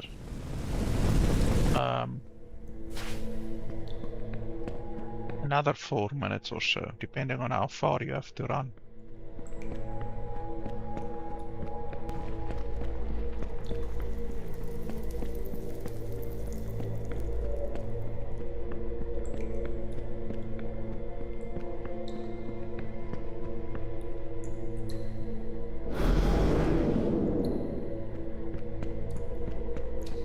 And I don't understand what the point is of putting the same shrine. I'm assuming this one up ahead is going to be the same shrine.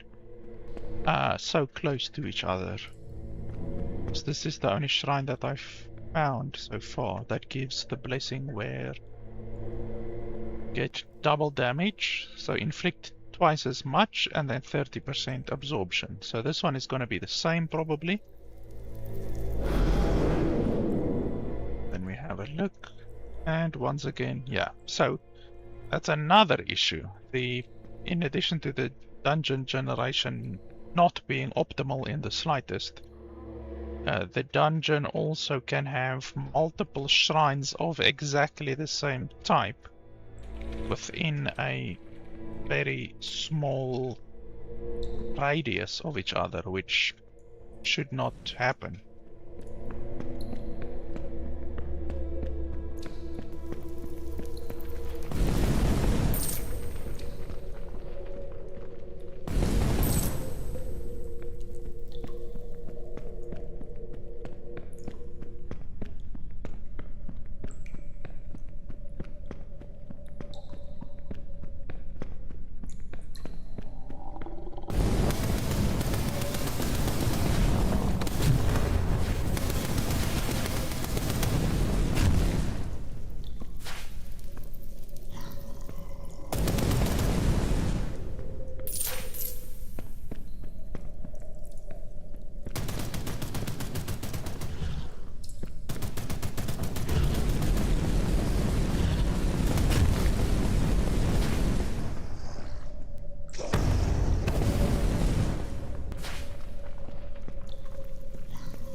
Now I'm not sure which one is the main one. Well, this one goes very far, so I'm gonna assume that's the main one. Come back, don't die.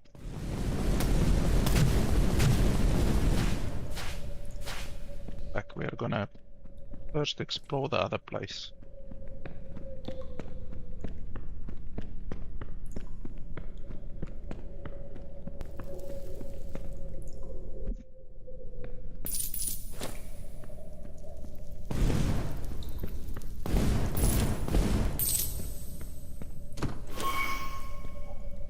like epic items and rare items that we would have lost out on.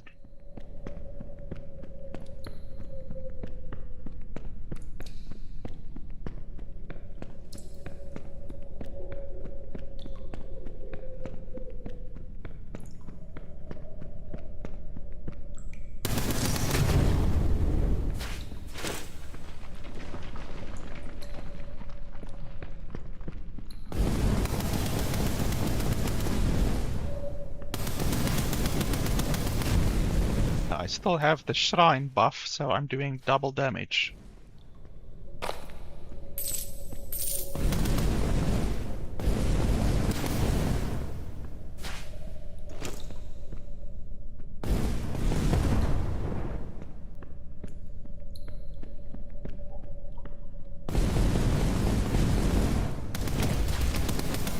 Holy shit. A hidden chamber, apparently.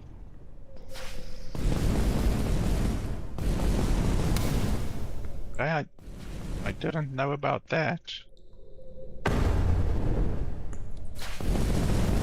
So the game does have some hidden places. And it's actually my dude which shot at the wall there to get the hidden place. Now I know there's hidden places in the game. But now if I shoot at the wall, oh why?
I can actually damage them right through the wall.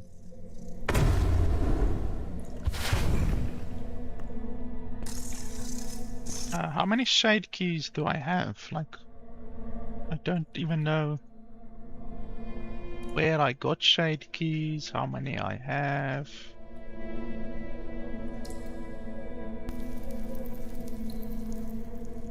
And see shade keys. Can be used to redeem a skill point. Oh. Yeah, how do you use...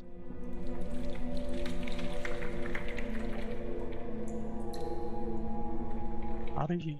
I'm clicking on it, but nothing is happening.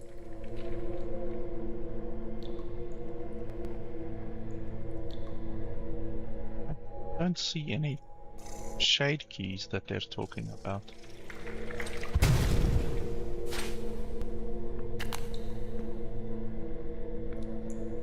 Chest over there. I'm pressing E and nothing is happening, so I don't have a shade key. I don't know where to get a shade key. Holy crap, that's a lot of damage. 1700.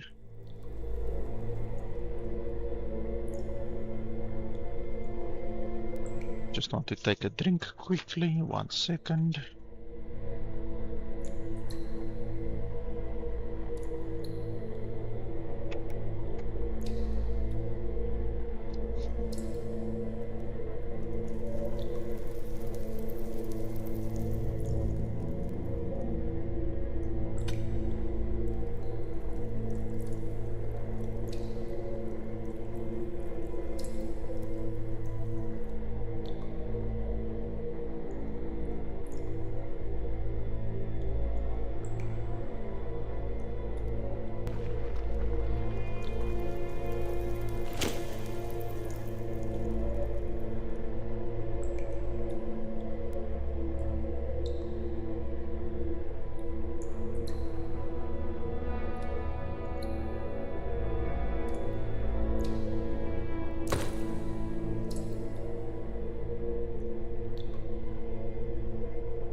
damage on this shotgun is diabolical, but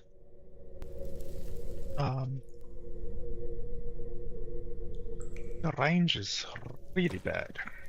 Don't like the range on the shotgun. Oh, and it also only has 2 bullets, which is not ideal. Previous one that I had 3. But we can try it a little bit. It's more than double the damage of my fire weapon.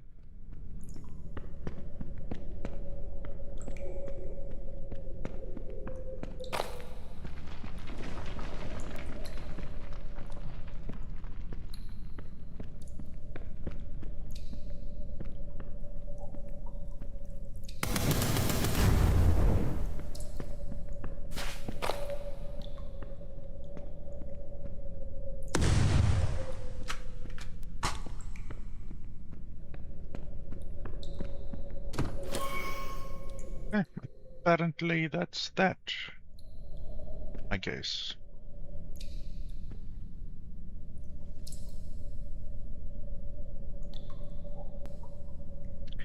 Uh, 20% more money. I guess that's fine.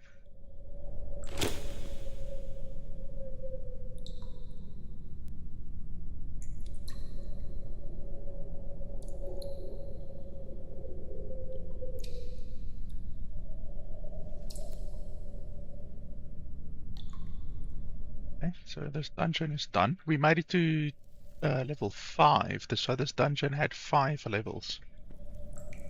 This dungeon we've done so far.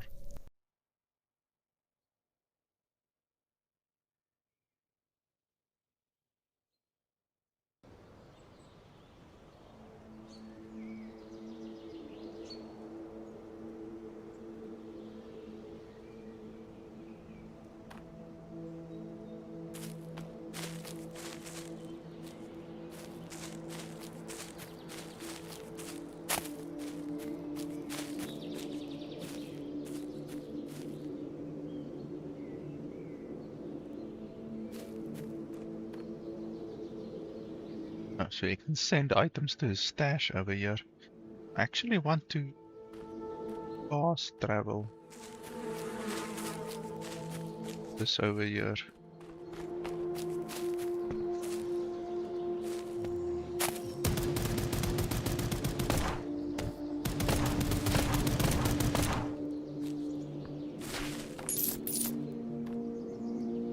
Oh, cooking station. Yeah, I don't really want to do cooking right now.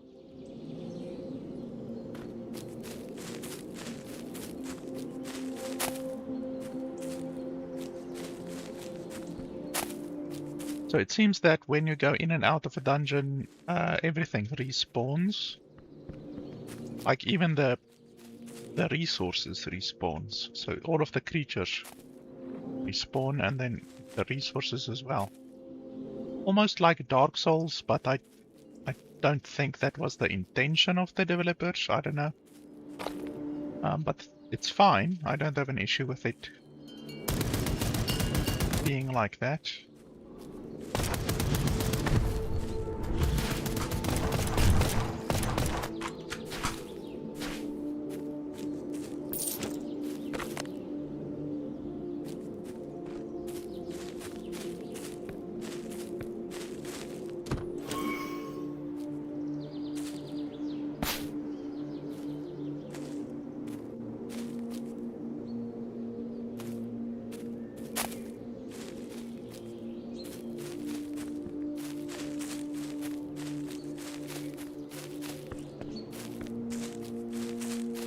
So where does this lead? There. Maybe there's like a town or something up there. There's a ladder over here. I don't know where the ladder will take us.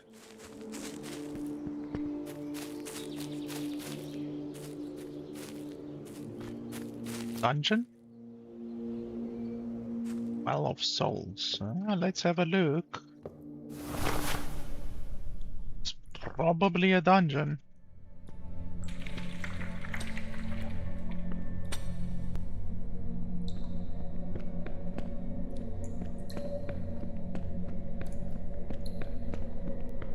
Yes, this is definitely a dungeon.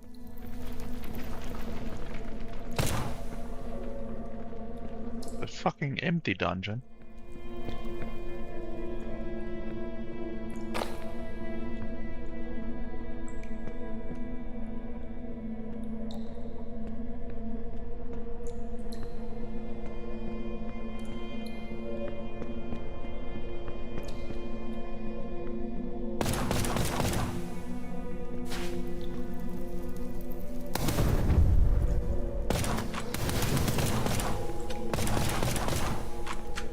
Yeah, this will be the perfect place for the shotgun, actually.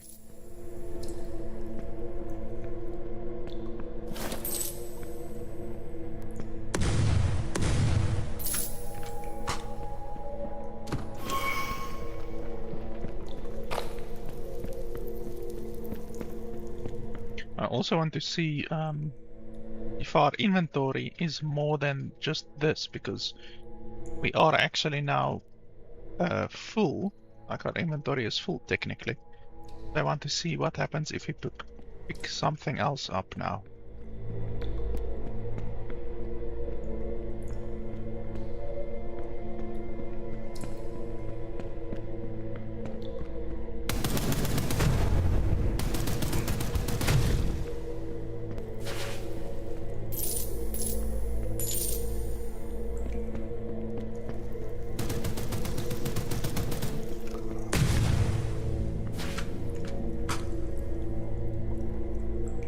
Now you see, now I can't pick it up. Inventory is full. So that's not good.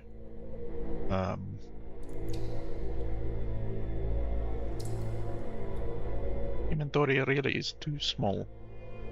I mean, this is 8 times 5, so it's 40 items that you can carry.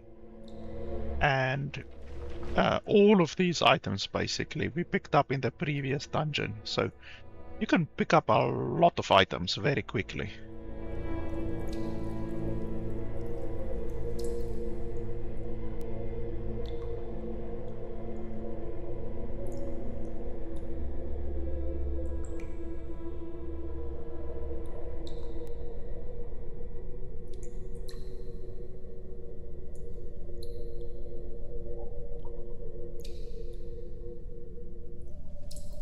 So from green items you get ethereal essence and then a part, depending on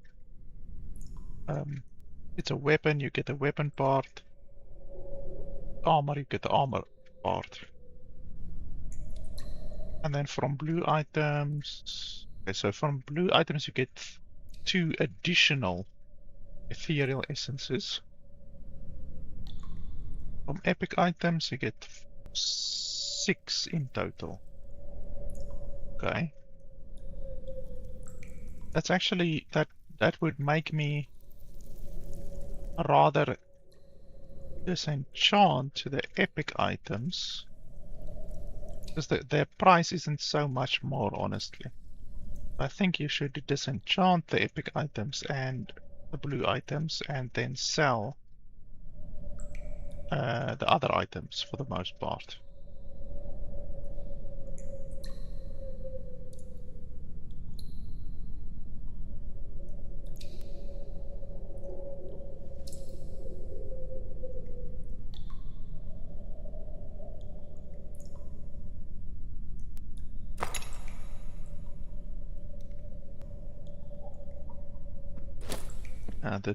The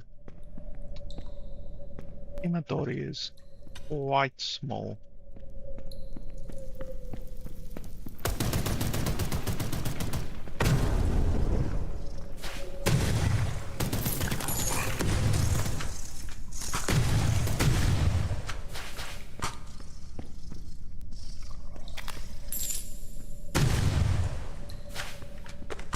This is now gonna be another one of those where we are gonna get an ambush. Oh no, there's no gate there, so that's fine.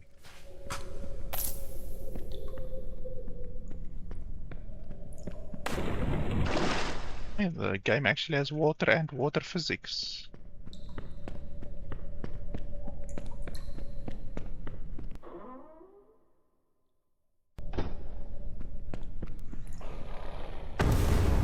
that's the first time I've seen a dude like that.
Seems all of the altars that you get are these ones that give the 30 absorption and then double damage. I haven't found another type of shrine, which is disappointing.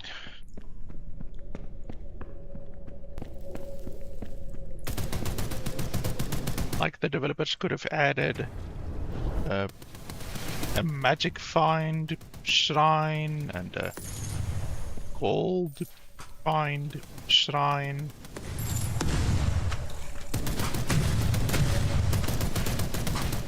More armor shrine, health regeneration shrine. There's so many things that they could have added instead of just one single shrine.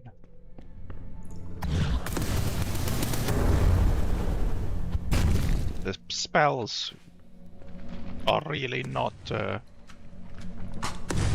very intuitive, like the spell casting. The amount of times that I've missed a spell is not good. It's not so much a me problem as it is just the spell design. Spell mechanic is not good.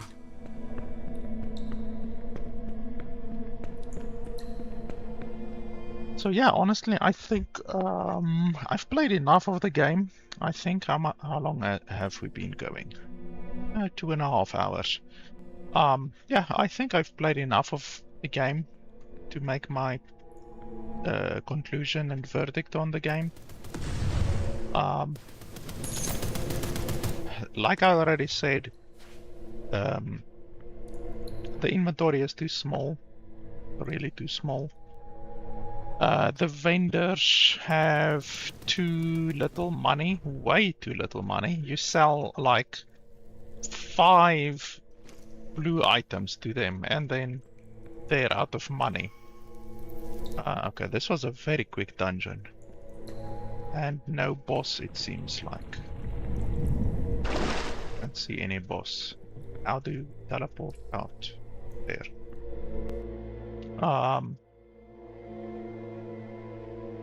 The fact that when you select the class right at the beginning of the game, there's no information on why are we over here again? This was the beginning of the game. Like literally, look where we are. We entered the dungeon over there and then we exited the dungeon. Normally you are put on the outside of the dungeon then, but now we got teleported all the way over here, which is the beginning of the game. So that's a bug. But it's fine. We can just teleport back. The game does allow you to just teleport from anywhere you want to, so that's good at least. Especially in the case where you get a bug like that. But yeah, like I said, the vendors have way too little gold. They've got like very little. So now I can sell like bunch of gray items, and he's already out of money. So just like that, you sell 6 or 7 gray items, then the vendor is out of money. So now I have to wait. I'm not sure how it works, how the vendor's money replenishment works exactly. Is it every level? Do you just have to leave and then come back? I'm really not sure how the vendor replenishment works. Either way, it's not good. Like just selling a couple of items and then like you have to go stash your items. I mean, my stash is already full of items, and every time that I come back to the start again, I sell completely. I sell all of my items that I can sell. So yeah, the fact that every time I'm selling the maximum amount, and yet I still am having to put stuff in my stash, it's just really evident of how little money the stash dude has. They really should have given him more money. And now I can't scroll up and down. So like my stash is full, and you can see the second row of items down there. But how do I actually get to that lower row? I just want to see if this is an improvement or not.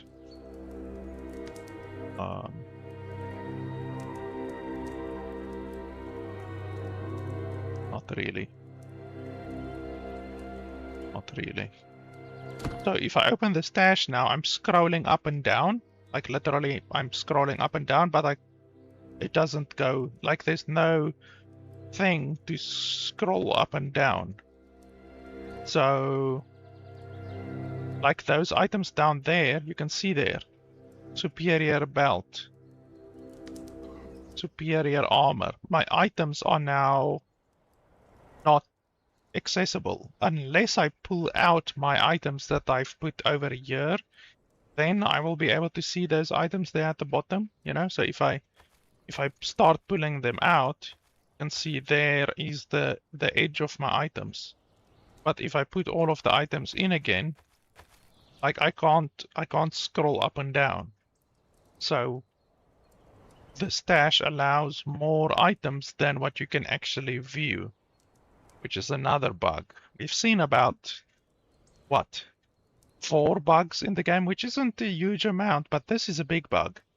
This is big. Not being able to access your items, having to pull out items and then search for the items that you want, and then put back the items that you don't want, whilst keeping the items that you just pulled out that you do want. That's bad. That's not a good bug.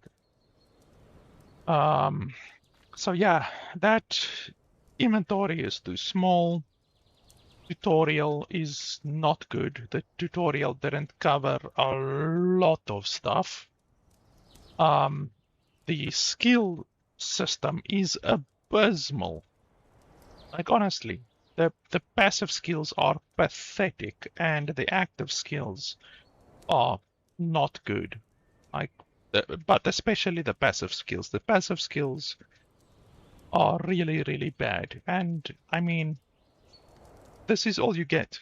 Like this tree, if you can even call it a tree right here, this is all choice that you have, quote unquote choice, you know? So yeah, I was recently playing Enshrouded, and I complained in Enshrouded that the skill tree is too small. And Enshrouded has a skill tree that's probably 10 times bigger than this one. And then you're not even talking about games that have bigger skill trees like Path of Exile, for instance, or Final Fantasy. I think Final Fantasy IX had a really, really big one as well. So yeah, the character customization and skills that you can have on your class are pathetic, really, really bad. The fact that you can't give items to your mercenary is really bad. The fact that you can't heal your mercenary at all is really bad. So your mercenary will take damage and you can't heal him at all. There's no way to heal him.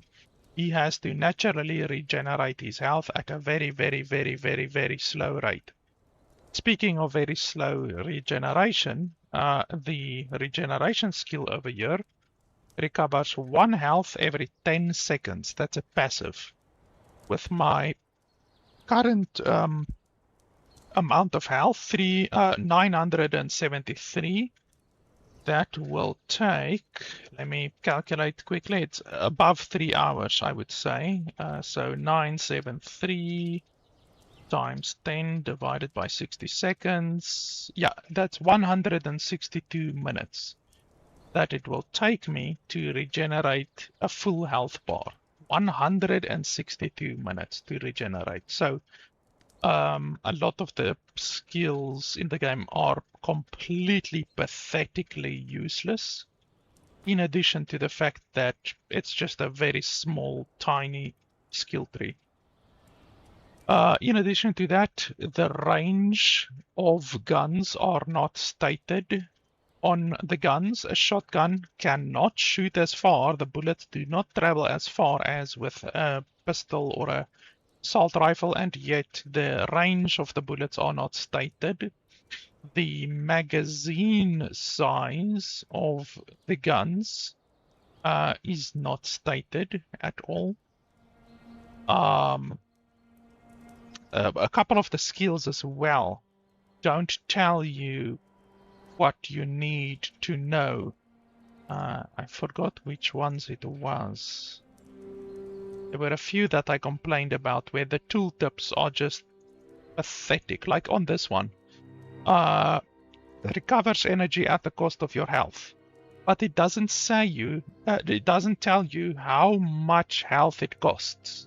So it doesn't tell you the conversion rate, the actual conversion rate of the health to the energy, and it doesn't tell you how much health it is going to consume. So the tooltips are pathetic in the game. Some of them are good, but a lot of them are pathetic. Like I said, with the fact that it doesn't even tell you the magazine size or the range of the bullets. And then, quite honestly, I think the biggest issue with the game is the classes. Right at the beginning, I mean, I can leave and show you guys since we're ending now. Right at the beginning, when you select the class, you aren't given any information whatsoever about the class. Like, just no information. Which is terrible in a game where there's 3 different classes. Like here, Marauder, Sentinel, Diviner. So I was the Diviner. Obviously, Diviner starts with some spells and stuff like that. And you would assume that from the name, that it is some kind of a spellcaster. But they don't tell you what the class actually does. Doesn't tell you if there's any weapon limitations, like can a Diviner use a shield? Can only the Marauder use a shield? Can only the Marauder use a 2-handed mace or a 2-handed sword, for instance? Can only the Sentinel use bows and stuff like that? Because I've now played the game for more than 2 hours and I haven't found a single bow or a crossbow or anything like that. But I know the Sentinel does have those things, so we can actually go into the Sentinel quickly. Another really big issue is the fact that they don't tell you what the difference is on the difficulties. So no information whatsoever on the difficulties. Do the enemies deal more damage? Do they have more health? How much more health? How much more damage? Is it 1%? Is it 2%? Is it over 9,000%? You have no idea what the differences are between the classes. Also, the fact that the seemingly breast tissue of the females stick through the armor and the males it does not is obviously an issue. It's only on the female characters where you can see the chest sticking through the armor, clipping through the armor. So that's obviously not very good. Okay, we're gonna have to click, click, click. I don't even know if you can see the talent tree at the beginning of the game. Let's have a look. Once I regain control of my character. Yeah, that's fine. Yeah, I can't press tab, so let's quickly see if I can just go through this quickly and gain access to the skill tree actually. Because I want to see the skills that this character has, because the skill tree will obviously be different from the skill tree of the diviner, and then also you should be able to use a crossbow or something like that on this character, whereas the other character, I haven't seen a single crossbow in the game yet on the other character. So that would indicate that there is indeed a weapon limitation on the different classes, and yet nothing like that is told to the player. So let's quickly see what weapons we start with here.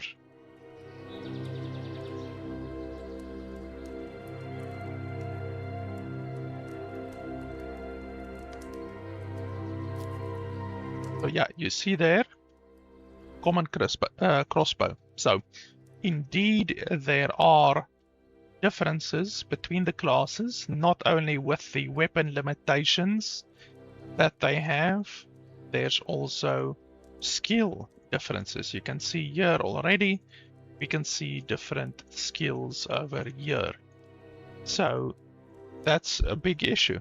The game doesn't tell you that there are any differences between the classes, doesn't tell you any of the skills that the class will be using, doesn't allow you to preview any of the skills or the weapons or anything like that that the class will be using. Also, this guy has more health than the other guy. The other guy started with, I'm pretty sure, 500 health.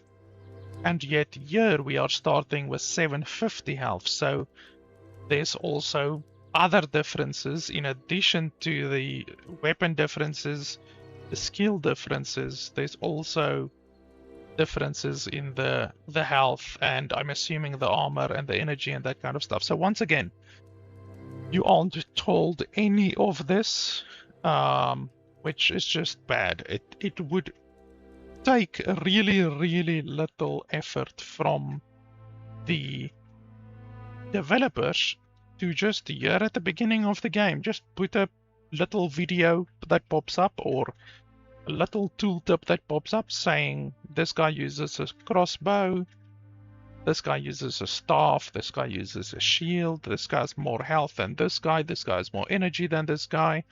Here's a example of the different skills that you can get, like the spellcasting dude. You can show a couple of the spellcasting skills. The ranger dude, you can show a couple of the stuff like, I don't know, smoke bomb or what the fuck ever the character can use. So yeah, the information that you are provided is absolutely pathetic. So yeah, spellcasting is very clunky.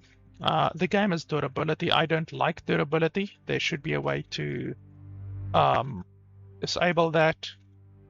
When you are exploring the dungeons, there are certain rooms which you can't tell which room it is. If you enter the room, the door closes behind you and it spawns a boss. You then have to fight the boss, like in fucking Serious Sam or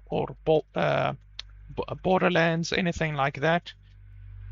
Which I don't like. I don't like that mechanic. But then anyway, once you do that, once you fight the boss, you then have to teleport out of the dungeon. You are forced to teleport out of the dungeon, and you cannot explore the dungeon any further. So you lose any other loot that is still in the dungeon. That's really bad. And the NPC blocks you as well. There were several times where I was blocked by the NPC, where the NPC is standing in the doorway, and I can't go out of the room, or I can't go into the room because the NPC is blocking the doorway. So yeah, I could go on, but you get the idea. The game has a lot of issues. I wouldn't say the game is bad. I don't think it's a bad game. It's playable, you know. It's a playable game, but holy hell, there's a lot of issues that the developers could fix and could solve if they were so inclined, you know. I would definitely start with the classes. The talent tree is pathetic. The inventory size is way too small. The game needs an actual tutorial.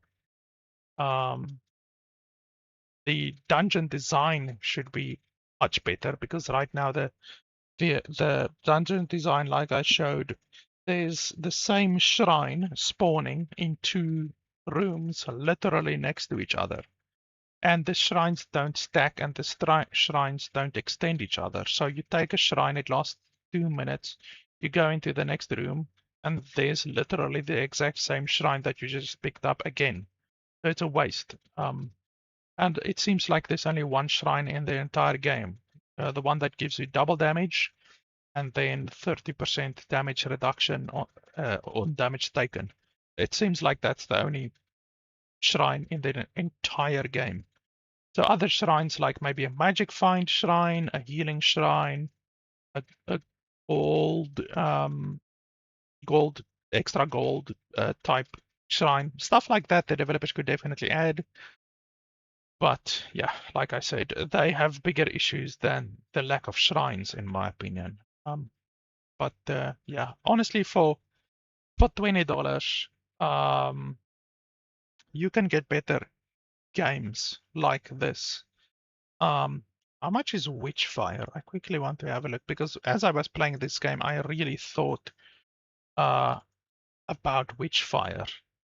Oh, okay. Witchfire is $40. That's actually way too much for Witchfire.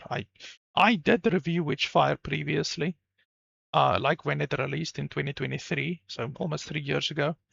I did review it. I didn't like the game due to the fact that the game had a little bit of rogue light mechanics. I didn't like that. But it's a fine game. It's better than this game, but then again, Witchfire costs $40. So the game will definitely be better, or I would expect it to be better, because it costs twice as much. But yeah, there's just better games that you can get for $20. There was the one game that I looked at previously that was like this game. It's a boomer shooter, first person type game. But it had like pixelated graphics. It was very pixelated, and it looked really cool. I've never played the game actually, but I'm sure you can just search for boomer shooter on Steam. We can actually do that. Yes. Instead of just talking about it, I guess I can show you guys. So if we look over here, go over here, a shooter.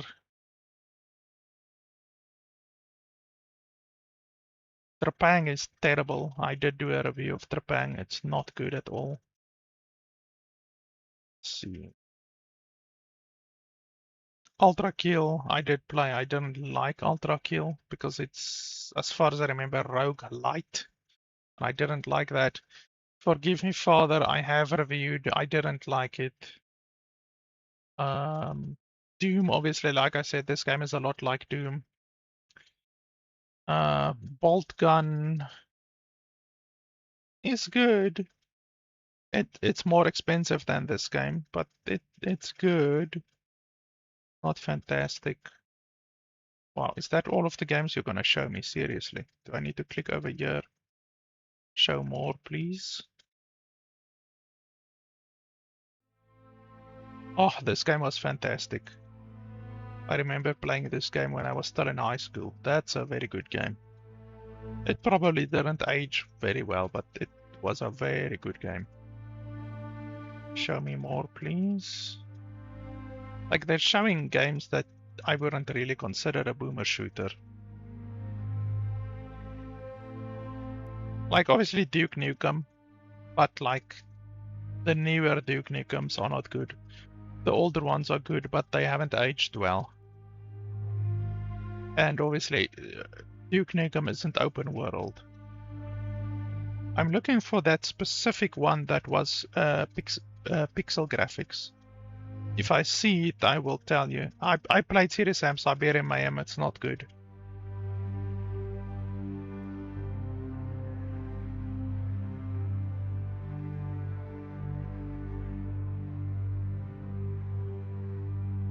I'm not seeing that pixel graphics one right now. Maybe it's not classified as a boomer shooter. Maybe it's just classified as a first-person shooter. That's possible. I did review Turbo Overkill. I did not like it at all, but you can find the review for all of these games that I mentioned on my channel, obviously.